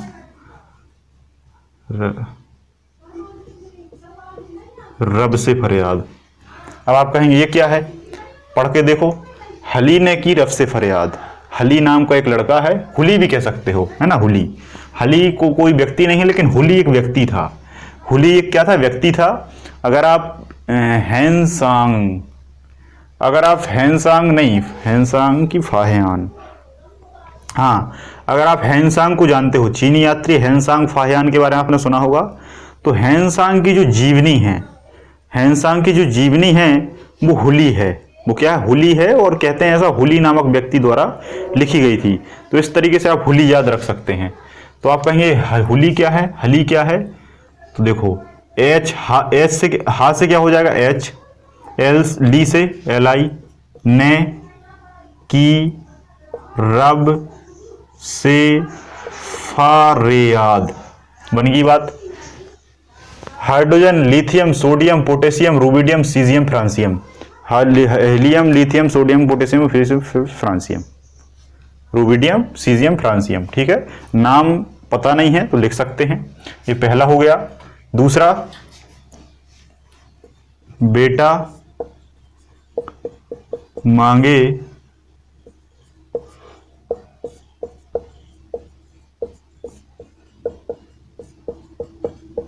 ठीक है, आजकल ये बहुत चल रहा है, तो है ना, आजकल ये बहुत चल रहा है। बेटों की काफ़ी डिमांड रहती है, लेकिन ऐसा हो नहीं पाता।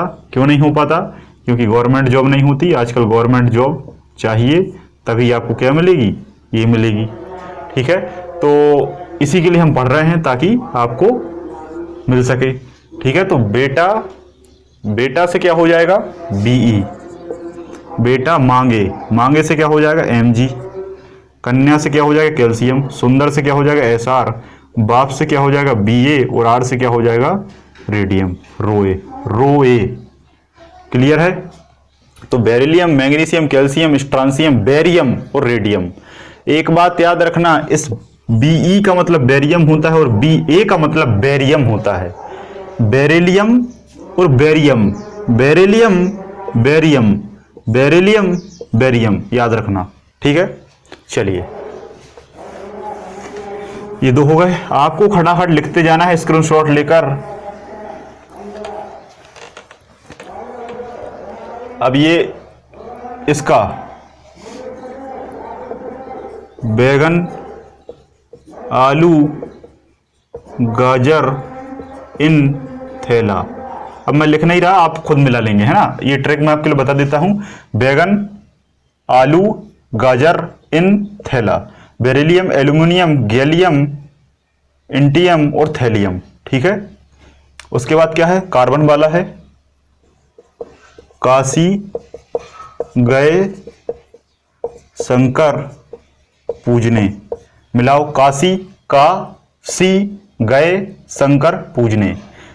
कार्बन, सिलिकॉन, जर्मेनियम, टिन और प्लम्बम, है ना। इसको क्या कहते हैं, प्लम्बम। इसको देखो, ये क्या है, PD, पैलेडियम, और ये PB है, प्लम्बम। इसको लेड और सीसा भी कहते हैं। काशी गए काशी गए शंकर पूजने। इसके बाद क्या है, नाइट्रोजन का है, नाना पाटेकर ऐश्वर्या सब बिंदास। ठीक है, नाना पाटेकर ऐश्वर्या सब बिंदास। ठीक है, ऑक्सीजन ओ शंकर सब तुझे पूजें। ठीक है, ओ शंकर सब तुझे पूजें, ओ शंकर सब तुझे पूजें, है ना। ऑक्सीजन, सल्फर, सेलेनियम, थेलियम और पोलेनियम। फिर क्या है लास्ट में, फ्लोरीन वाला है, फिर कल बाहर आए ऑटो। फिर कल बाहर आया ऑटो। ऑटो कर लो या ऐश्वर्या कर लो, है ना। मैंने ऐश्वर्या पढ़ा था ताकि ऐश्वर्या से अच्छे से याद हो जाता है। फिर कल बाहर आए ऐश्वर्या, फिर कल बाहर आए ऐश्वर्या, या ऑटो से 80 हो जाएगा। फ्लोरीन, जिसको नहीं पता वो लिख लेगा नाम, फ्लोरीन, क्लोरीन, ब्रोमीन, आयोडीन और एस्टेडाइन। एंटीमनी नहीं, एस्टेडाइन, एस्टेडाइन। ठीक है, एंटीमनी इसको कहते हैं बीआई को। ये बिस्मिथ जो है, बीआई जो है, इस बीआई को बिस्मिथ, सॉरी बीआई तो बिस्मिथ ही है, ये एसबी है जो है, एसबी इसको एंटीमनी कहते हैं। ये एटी एंटीमनी नहीं है, ये एंटीमनी है और ये एस्टेडाइन है, एस्टेडाइन। लास्ट बचा है ना आगर कर। आगर कर एक बहुत बढ़िया खिलाड़ी था हमारे समय पे। अब आप लोगों के समय पर तो ऐसा कोई है नहीं है जिससे कुछ याद हो सके। 0 रन पर, है ना आगरकर 0 रन पर, है ना आगरकर 0 रन पर, है ना आगरकर 0 रन पर, है ना आगरकर 0, सॉरी, है ना आगर कर, आगर से AR, कर से KR, आगरकर 0 रन पर। Helium, neon, argon, krypton, xenon, radon. Helium, neon, argon, krypton, xenon, radon. अभी हाल फिलहाल में एक और जुड़ गया, ऑग्निनसॉन। क्या है, ऑग्निनसॉन। ये पहले नहीं था हमारे समय, अभी जुड़ा है पिछली साल पहले। अभी पहले पूछता था कि नोबल गैस कितनी है, तो 2, 4, 6 थी। अब एक 8वीं नोबल गैस हो गई जिसका नाम है ऑग्निनसॉन। ऑग्निनसॉन की खोज हो चुकी है ना। कुछ 4-5 तत्वों की खोज हुई है, तो ऑग्निनसॉन नया तत्व खोजा गया है। और अब कितने, 7 नोबल गैस हो चुके हैं। तो ये कुछ ट्रिक थी जो मैंने आपको बता दी, है ना। ऑग्निनसॉन खोजा गया है ना। ऑग्निनसॉन, ऑग्निनसॉन कितना है। फिर इसके बाद 112 फेलोरोबियम खोजा गया है, 113 निहोमियम खोजा गया है, 115 मास्कोबियम, 117 टेंसेसाइन, 118 ऑग्निनसॉन, 118 ऑग्निनसॉन। तो नया नोबल पूछे तो ऑग्निनसॉन, और नया हेलोजन पूछे तो टेंसेसाइन। ये लिखा है, ये नया हेलोजन जो है टेंसेसाइन। ठीक है, 117 है। ठीक, इतना लेवल है नहीं, खैर इतना लेवल से पूछा नहीं जाता। तो यहां तक आपको जल्दी से याद हो गया हो तो बताइए। अब मैं इसको मिटाता हूं। अब जल्दी से हम कुछ छोटी और मोटी बातें करते हैं, ये आप याद कर लेना, है ना। बीच वाला उतना ज्यादा इंपॉर्टेंट नहीं है, इसलिए मैं उसको छोड़ता हूं।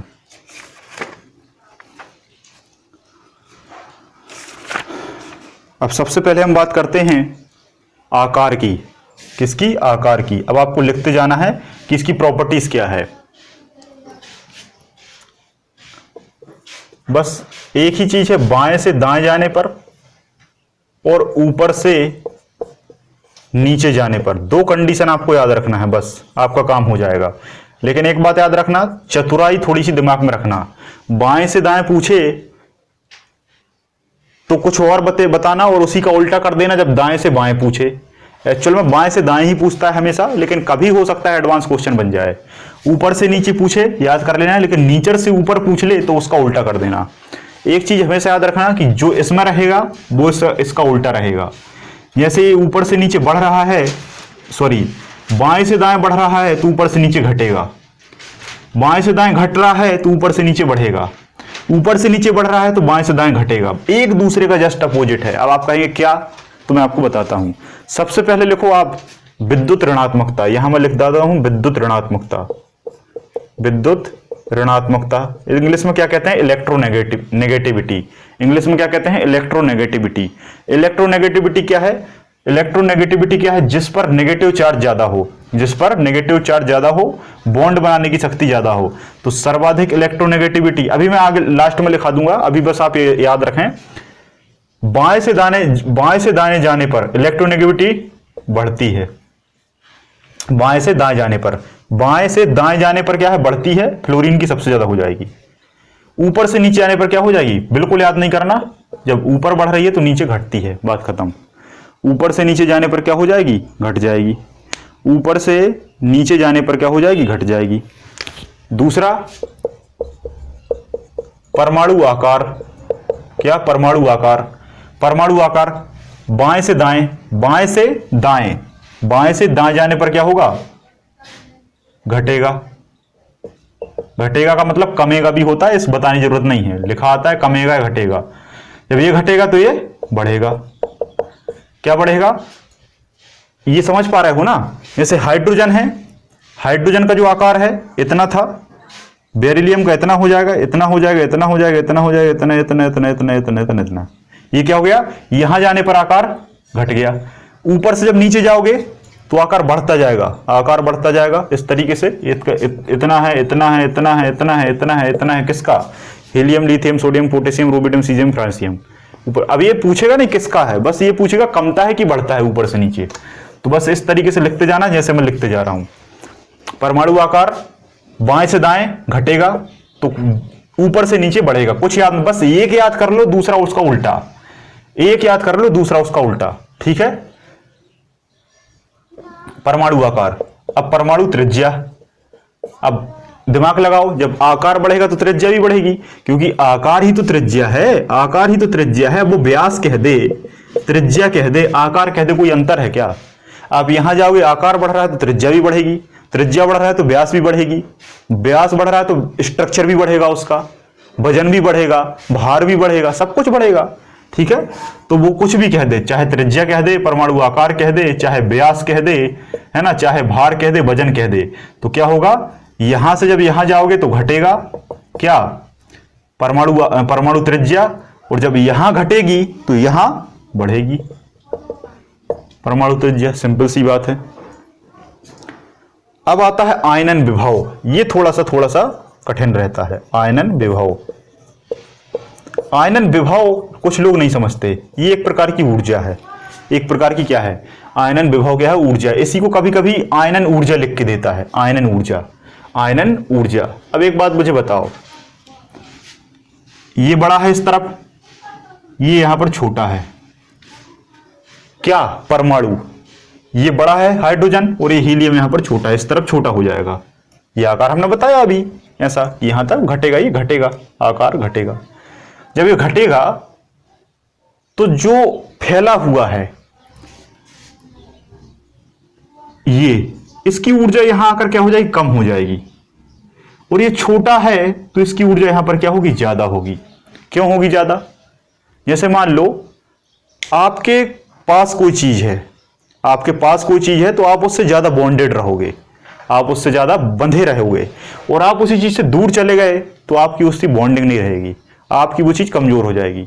जैसे मुख्यमंत्री जिस जिले का होता है वहां विकास अच्छा होता है, बॉन्डिंग अच्छी होती है, लेकिन जो दूर दराज जिले होते हैं वहां उसकी कवरेज नहीं रहती, ऊर्जा नहीं रहती, पकड़ नहीं रहती, चीजें हाथ से चली जाती हैं, छत्तीसगढ़ अलग हो गए, ठीक है। तो वैसे ही तो आयनन विभव, जब यहां आकार कम होगा तो इस तरफ जाने पर ये क्या होगा, बढ़ेगा, ठीक है, क्योंकि आकार कैसा है, छोटा है। जब इस तरफ आयन ऊर्जा बढ़ेगी तो ऊपर से नीचे क्या होगी, घटेगी, जल्दी से नोटेड डाउन करें,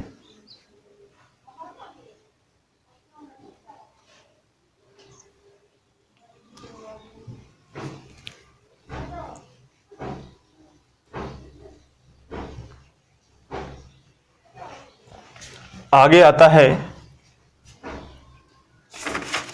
यहां तक लिख लिया आप लोगों ने,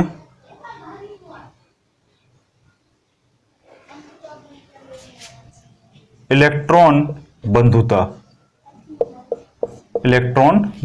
जल्दी से लिखो, इलेक्ट्रॉन बंधुता, इसको इलेक्ट्रॉन एफिनिटी भी कहते हैं, है ना, बंधने की शक्ति। अब एक बात मुझे बताओ, बंधने की शक्ति बड़े के पास ज्यादा होगी कि छोटे के पास ज्यादा होगी, आप खुद बता दो मुझे, बड़े के पास ज्यादा होगी बंधने की शक्ति कि छोटे के पास ज्यादा होगी? छोटे के पास ज्यादा होगी। जो छोटा है वो किसी से भी बॉन्ड बना देगा, बड़ा जो है वो बड़े के लिए आसान नहीं होगा। आपने कई बार देखा होगा जो बच्चे होते हैं वो छोटे होते हैं। छोटे बच्चों को आपने देखा होगा बस में कहीं जाते हैं, मार्केट आर्केट में कहीं भी, आरती बारती में कहीं भी जाते हैं, वो उनसे कोई भी बात करने लगता है और वो भी किसी से भी बात करने लगते हैं। बड़े भी उनसे बात करने लगते हैं और वो भी कुछ उनको बच्चे खिलाने लगते हैं, है ना। लेकिन जो बड़े होते हैं ना वो थोड़ा रिजिड रहते हैं, वो हर किसी से बॉन्डिंग नहीं बना सकते। उनके लिए क्या चाहिए? ज़्यादा ऊर्जा चाहिए, है ना, ज़्यादा जुड़ाव चाहिए, मतलबी। जब उनका मतलब होगा तभी बोलेंगे, लेकिन बच्चे ऐसे नहीं होते, है ना। तो जो छोटे हैं वो जल्दी बोलेंगे। मतलब यहां से यहां तक जाने पर क्या हो रहा था? छोटा आकार, छोटा आकार, छोटा आकार, छोटा, तो बंधुता बढ़ेगी। आपको ऐसा नहीं लिखना, आपको ये पूरा लिखना है कि बाएं से दाएं जाने पर बंधुता बढ़ती है, ऊपर से नीचे आने पर बंधुता घटती है। ऐसा पूरा लिखना है आपको। यहां मैं शॉर्ट में लिख रहा हूं।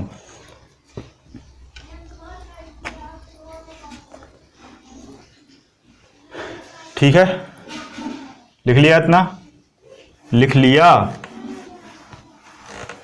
अब आता है धात्विक गुण। क्या आता है? धात्विक गुण। अब मुझे बता दो कि धात्विक गुण कहां बढ़ेगा और अधात्विक गुण। आपको मैंने बताया था ये धातुएं हैं, ये धातुएं हैं, ये धातुएं हैं। तो बाएं से दाएं यहां जा रहे हो तो क्या हो जाएगा? धात्विक गुण घट जाएगा। धातु यहां है, यहां तो अधातु है, तो यहां से यहां जा रहे हो तो धात्विक गुण घट जाएगा और ऊपर से नीचे बढ़ जाएगा। अधात्विक गुण, यहां तो धातु है लेकिन इस तरफ अधातु ही है, तो गुण अधात्विक गुण बाएं से दाएं बढ़ जाएगा, और जब बाएं से दाएं बढ़ गया तो ऊपर से नीचे घट जाएगा। क्लियर है? बहुत ही सिंपल है, बहुत ही सिंपल। फायदा ये है कि एक याद करो तो दूसरा ऑटोमेटिक याद होता है। एक याद करो, दूसरा ऑटोमेटिकली याद होता है। तो यहां पर हमने सारी चीजों को पढ़ लिया है, सारी चीजों को पढ़ लिया है। बस अब 5 मिनट में सारे कुछ बेसिक एलिमेंट जो हैं उन पर मैं बात करता हूं। जल्दी से आपको लिख लेना है, जल्दी से आपको फैक्ट करके लिखते जाना है। मैं बोलूंगा आपको लिखना है, मैं बोलूंगा आपको लिखना है। क्या लिखना है? लिखिए। सबसे पहले नंबर 1 हेडिंग डालें important fact, important fact of periodic table element, है ना। तत्वों के आधार पर अब हम क्या करेंगे? फैक्टों पर चर्चा करेंगे कि कौन कौन से तत्वों की क्या प्रमुखता है, क्या विशेषता है। सीधी सी बात, क्या विशेषता है? सीधी सी बात ये है। क्या विशेषता है? सीधी सी बात ये है।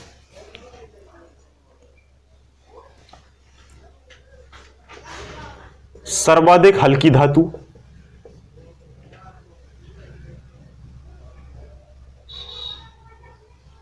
सर्वाधिक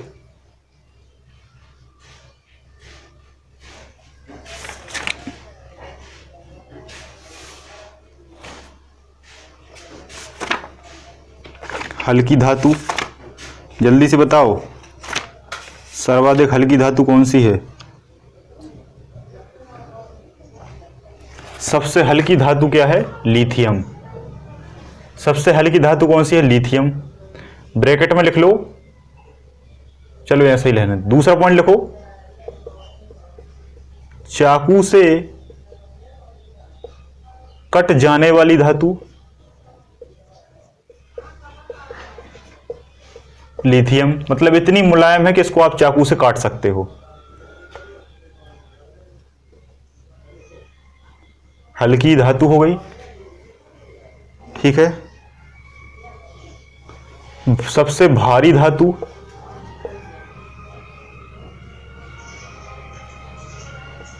भारी धातु ऑस्मियम। सबसे भारी धातु ऑस्मियम। सबसे भारी धातु क्या है? ऑस्मियम है, ठीक है। सबसे कठोर धातु, कठोर धातु प्लेटिनम है। मैं साइन लिखूंगा, मैं साइन लिखूंगा, आपको पूरा नाम भी लिखना है साइन के साथ। और अगर पता है तो कोई दिक्कत वाली बात है नहीं है, पता नहीं है तो आप साइन लिख लेंगे, पता नहीं है तो पूरा नाम लिख लेंगे। कठोर धातु प्लेटिनम है। रणनीति धातु, रणनीति धातु, रणनीति धातु टाइटेनियम है। रणनीति धातु कौन सी है? टाइटेनियम है। सर्वाधिक सर्वाधिक आघात वर्धनीय, आघात वर्धनीय। अब आप कहेंगे ये क्या है, पिछली क्लास में बता चुका हूं। आघात वर्धनीय को मेलेबिलिटी कहते हैं, मेलेबिलिटी। मेलेबिलिटी का मतलब है किसी धातु पर आपने आघात किया और वो वर्ध हो जाए, आघात किया और वो फैल जाए, आघात किया और वो फैल जाए। तो सर्वाधिक कौन सी है, सोना है, AU। सर्वाधिक कौन सी है, सोना है। सोना ऑप्शन में ना हो तो चांदी लगा लेना, AG। ठीक है, कभी कभी क्या द्वितीय प्रेफरेंस पूछता है वो। सर्वाधिक तन्य धातु कौन सी है, तन्यता, तन्यता। सर्वाधिक तन्य धातु, तन्य मतलब डक्टिलिटी, डक्टिल मेटल, जिसको आप बहुत ज्यादा खींच सकते हैं, है ना। तो जिसको खींच सकते हैं वो भी कौन सी है, 2 किलोमीटर तक खींचा जा सकता है सोने को। सोना ऑप्शन में नहीं है, चांदी लगा दो। चांदी नहीं है, कॉपर लगा दो। कॉपर नहीं है, फिर एल्यूमिनियम लगा दो, है। लेकिन इतना नहीं पूछता वो। इतना हो गया, इतना हो गया। पॉइंट है ये सारे, ये आपको लिखते जाने हैं। ये वन लाइनर फैक्ट हैं, इन्हीं से क्वेश्चन आते हैं सर्वाधिक। सर्वाधिक, नेक्स्ट पॉइंट लिखें, सर्वाधिक विद्युत की चालक, सर्वाधिक चालक। ये सब सर्वाधिक हैं, बस मैं आपको लिखते जाना। सर्वाधिक चालक धातु, चालक मतलब विद्युत चालक। सर्वाधिक विद्युत की चालक धातु कौन सी है, किसमें विद्युत ज्यादा चलती है, सर्वाधिक चांदी में। सर्वाधिक किसमें चलती है, चांदी में। चांदी ऑप्शन में ना हो तो आप कॉपर लगा देंगे, कॉपर नहीं है तो आप एल्यूमिनियम लगा देंगे, कॉपर नहीं है तो आप एल्यूमिनियम लगा देंगे। फिर पूछेगा सर्वाधिक ऊष्मा की चालक। देखो ऊष्मा चालक अलग होता है, जिसमें ऊष्मा जाए, जल्दी गर्म हो जाए, है ना। जल्दी गर्म होने वाली धातु अलग चीज होती है। तो जल्दी गर्म होने वाली धातु कौन सी है, सर्वाधिक सिल्वर। और सबसे कम पूछ ले, सबसे कम पूछ ले तब आपको लगाना है मरकरी। क्या लगाना है, मरकरी। सॉरी, मरकरी भी है और पहले आएगा लेड, प्लम्बम, लेड, और लेड ऑप्शन नहीं है तो मरकरी। ये कम चालक धातु है, मतलब ये गर्म होती ही नहीं है, ये गर्म होती ही नहीं है।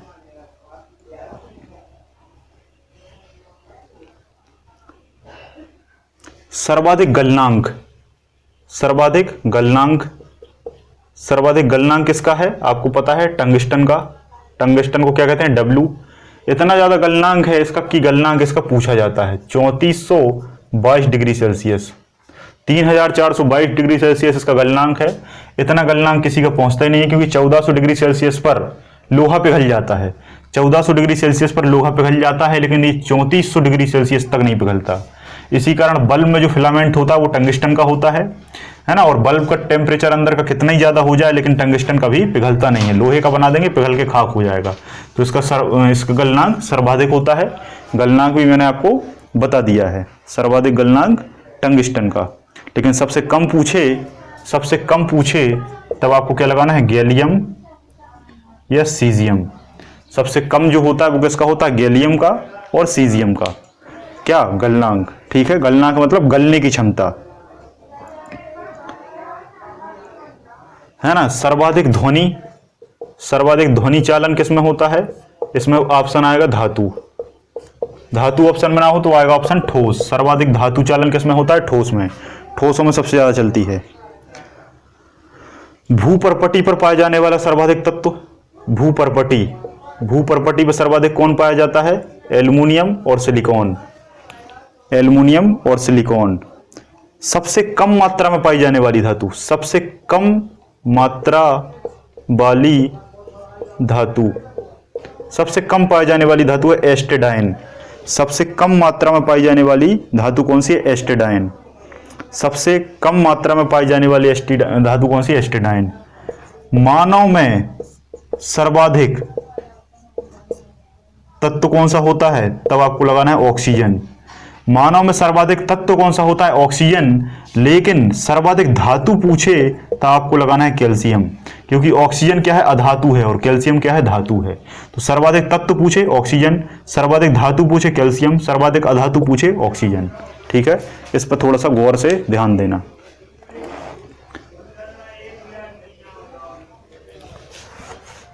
ये फैक्ट हैं, इन्हीं से क्वेश्चन आए हैं, इन्हीं से सर्वाधिक क्वेश्चन आए। ये सारे फैक्ट मैं आपको लिखवाऊंगा आज, सारे फैक्ट मैं आपको आज लिखवाऊंगा, सारे फैक्ट, सारे फैक्ट आपको लिखने पड़ेंगे और आपको क्वेश्चन इन्हीं से मिलेंगे। सबसे लिखो, एकमात्र धातु, एकमात्र द्रव धातु, एकमात्र द्रव धातु कौन सी है? क्योंकि आपको पता है सारी धातुएं कैसी हैं, ठोस हैं, लेकिन केवल एक ही ऐसी धातु है जो द्रव अवस्था में है, जिसे हम कहते हैं पारा या मरकरी, है ना, मरकरी या पारा या Hg, जो आपको सही लगे। फिर आता है एकमात्र द्रव अधातु, है ना, अभी धातु की बात कर रहे थे, धातु इस तरफ है। एकमात्र द्रव अधातु कौन सी है? ब्रोमीन। कौन सी है? ब्रोमीन, है ना। इसी ब्रोमीन के जल में जंतुओं को रखा जाता है ताकि वो खराब ना हो।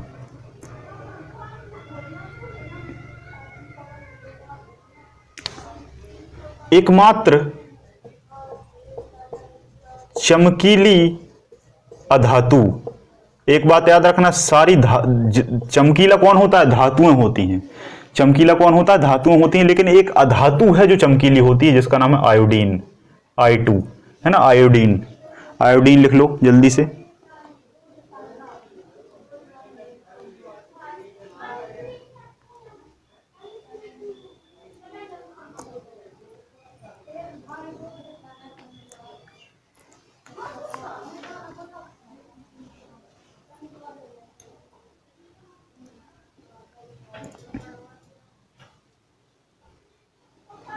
एक बात याद रखना, अगर आपसे पूछे कि भूपर्पटी, भूपर्पटी, भूपर्पटी पर सर्वाधिक धातु कौन सी है, तो सर्वाधिक धातु में एल्युमिनियम लगाएंगे, और सर्वाधिक भूपर्पटी पर अधातु पूछे तब आप सिलिकॉन लगाएंगे। ठीक है, इस चीज को आप ध्यान रखिएगा। सर्वाधिक धातु पूछे तो एल्युमिनियम और सर्वाधिक अधातु पूछे तो सिलिकॉन, है ना, वहां मैंने दोनों लिखा दिए थे। ठीक है, सबसे पृथ्वी पर सबसे कम मात्रा वाली धातु कौन सी है? सॉरी, सबसे कम मात्रा वाली अधातु कौन सी है? तो आप लगाएंगे रेडॉन, रेडॉन। ठीक है, सबसे ज्यादा धातु कौन सी पाई जाती है? तो मैंने आपको बता दिया, सबसे ज्यादा धातु पाई जाती है एल्युमिनियम हो गया आपका। लेकिन पृथ्वी पर सबसे कम अधातु कौन सी पाई जाती है? तो रेडॉन पाई जाती है, रेडॉन पाई जाती है। और सर्वाधिक पूछे, सर्वाधिक पूछे कि सर्वाधिक अधातु कौन सी पाई जाती है, तो पृथ्वी पर सर्वाधिक अधातु में या तो हीलियम ऑप्शन में मिलेगा या हाइड्रोजन मिलेगा, क्योंकि हाइड्रोजन गैस है इसलिए इसको धातु नहीं माना जाता, है ना। लेकिन दोनों मिल जाए तो पहले आपको हाइड्रोजन लगाना है, पहले आपको क्या लगाना है? हाइड्रोजन लगाना है, क्योंकि हाइड्रोजन को धातु नहीं बल्कि गैस माना जाता है। तो एकमात्र एस ब्लॉक में पाई जाने वाली गैस कौन सी है? हाइड्रोजन है। मानव में सर्वाधिक ऑक्सीजन पाया जाता है। हाँ, ब्रह्मांड में सर्वाधिक पूछे, ब्रह्मांड में सर्वाधिक पूछे तब आपको लगाना है हाइड्रोजन, क्योंकि ब्रह्मांड में सर्वाधिक क्या है? हाइड्रोजन है। सबसे भारी धातु ऑस्मियम है। पृथ्वी पर सर्वाधिक मात्रा में क्या है? पृथ्वी पर सर्वाधिक मात्रा में, पृथ्वी पर सर्वाधिक मात्रा में क्या पाया जाता है? पृथ्वी पर सर्वाधिक मात्रा में हाइड्रोजन, हीलियम। पृथ्वी पर सर्वाधिक मात्रा में क्या होता है? पृथ्वी पर सर्वाधिक मात्रा में ये मत लगाना, पृथ्वी पर सर्वाधिक मात्रा में लगाना आप ऑक्सीजन, क्योंकि पृथ्वी पर सबसे ज्यादा ऑक्सीजन है। अब आप कहेंगे नाइट्रोजन है, तो नाइट्रोजन नहीं है, नाइट्रोजन ऊपर रहती है, ऑक्सीजन नीचे रहती है, तो पृथ्वी पर सर्वाधिक ऑक्सीजन है। पृथ्वी पर सर्वाधिक क्या है? ऑक्सीजन है। फ्यूचर एलिमेंट आपसे पूछे, भविष्य, भविष्य का तत्व कौन सा है? भविष्य का तत्व पूछे तब आपको प्लेटिनम लगाना है। और भविष्य की धातु पूछे, नहीं, भविष्य का ईंधन पूछे, भविष्य का ईंधन पूछे तब आपको हाइड्रोजन लगाना है। देखो बहुत बारीक सी चीज है। भविष्य का तत्व पूछे तब प्लेटिनम, भविष्य का ईंधन पूछे तो हाइड्रोजन। भविष्य का ईंधन कौन सा है? हाइड्रोजन है।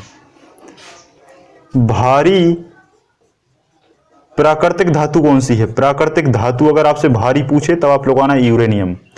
भारी धातु केवल भारी पूछे तब आपको लगाना है क्या? ऑस्मियम। भारी पूछे तो ऑस्मियम, और प्राकृतिक भारी पूछे तो यूरेनियम। प्राकृतिक धातु पूछे तो यूरेनियम। और कृत्रिम, कृत्रिम भारी पूछे तो अनऑक्टियम। क्या लगाना है? अनऑक्टियम। ठीक है, अब आप कहेंगे ये बहुत ज्यादा आपने वैसा दे दिया, समझो। अगर आपसे पूछे केवल भारी धातु ऑस्मियम, पूछे भारी प्राकृतिक धातु यूरेनियम, पूछे भारी कृत्रिम धातु अनअनऑक्टियम, ठीक है, अनअनऑक्टियम, इस तरीके से आपको याद रखना है, ठीक है।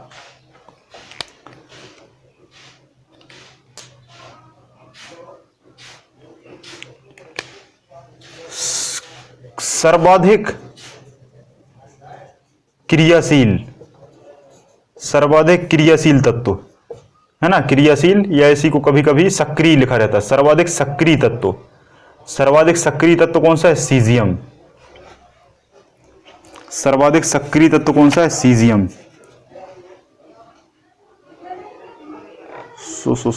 नहीं सॉरी, सीजियम नहीं, पोटेशियम, पोटेशियम है, और उससे ज्यादा सोडियम है, ठीक है।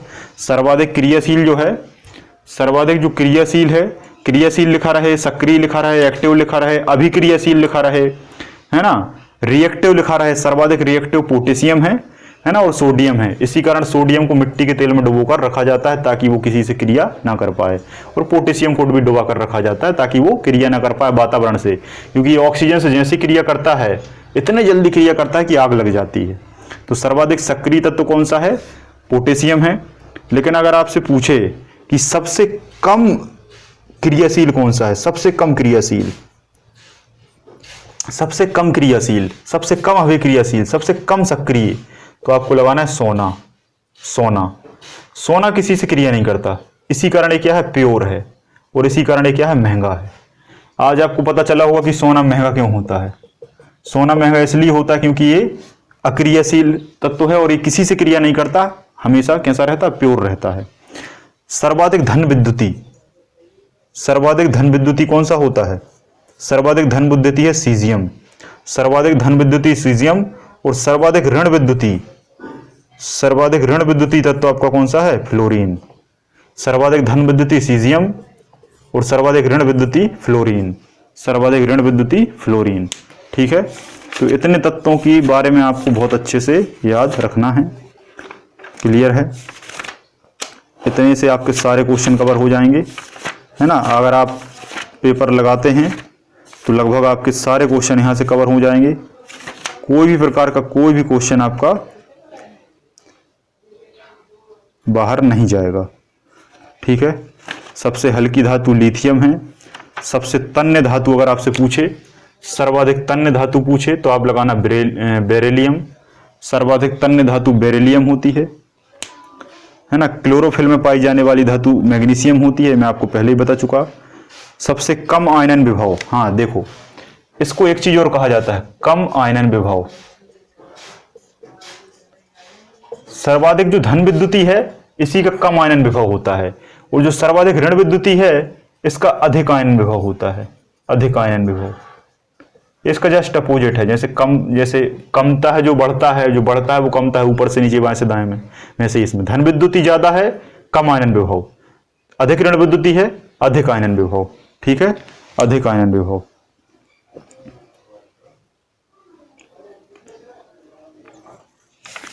ठीक है, तो ये कुछ बेसिक एलिमेंट है। भूपर्पटी पर पाए जाने वाला एल्युमिनियम है, ठीक है। सर्वाधिक विद्युत का सुचालक आपका सिल्वर है, ठीक है। सिल्वर ऑप्शन में ना हो तो आप कॉपर लगा सकते हैं। मतदान में जो उपयोग होता है वो सिल्वर नाइट्रेट होता है, सिल्वर नाइट्रेट का उपयोग किया जाता है। सोना सबसे प्योर धातु है, किसी से क्रिया नहीं करता, है ना। पारा एक द्रव धातु है, पारा जो है इसको क्विक सिल्वर के नाम से भी जाना जाता है, ये लिख लो, ये क्वेश्चन आया है, क्विक सिल्वर, है ना। क्विक सिल्वर हम किसे कहते हैं, क्विक सिल्वर पारा को कहा जाता है, पारा को कहा जाता है। और लोहे के बारे में तो बताने की जरूरत ही नहीं है ना। अर्धचालक जो है वो सिलिकॉन और जर्मेनियम है ना। सफेद सोना, सफेद सोना आपसे पूछे तो आपको प्लेटिनम लगाना है। सफेद सोना ये कैसा है, व्हाइट गोल्ड, क्योंकि ये धातु व्हाइट होती है, तो सफेद सोना प्लेटिनम होता है, सफेद सोना प्लेटिनम होता है, सफेद सोना प्लेटिनम होता है, ठीक है।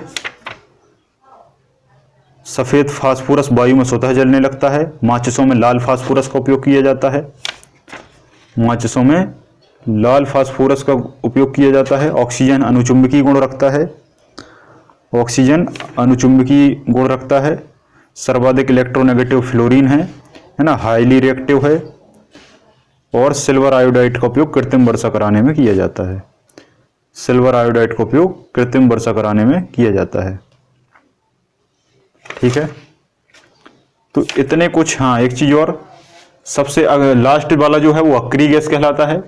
सबसे लास्ट वाला जो अक्रिय गैस है, जैसे 18 ग्रुप का तत्व कहते हैं, जो लास्ट में ये बना हुआ है ना, रेडॉन को छोड़कर सभी वायुमंडल में पाई जाती हैं।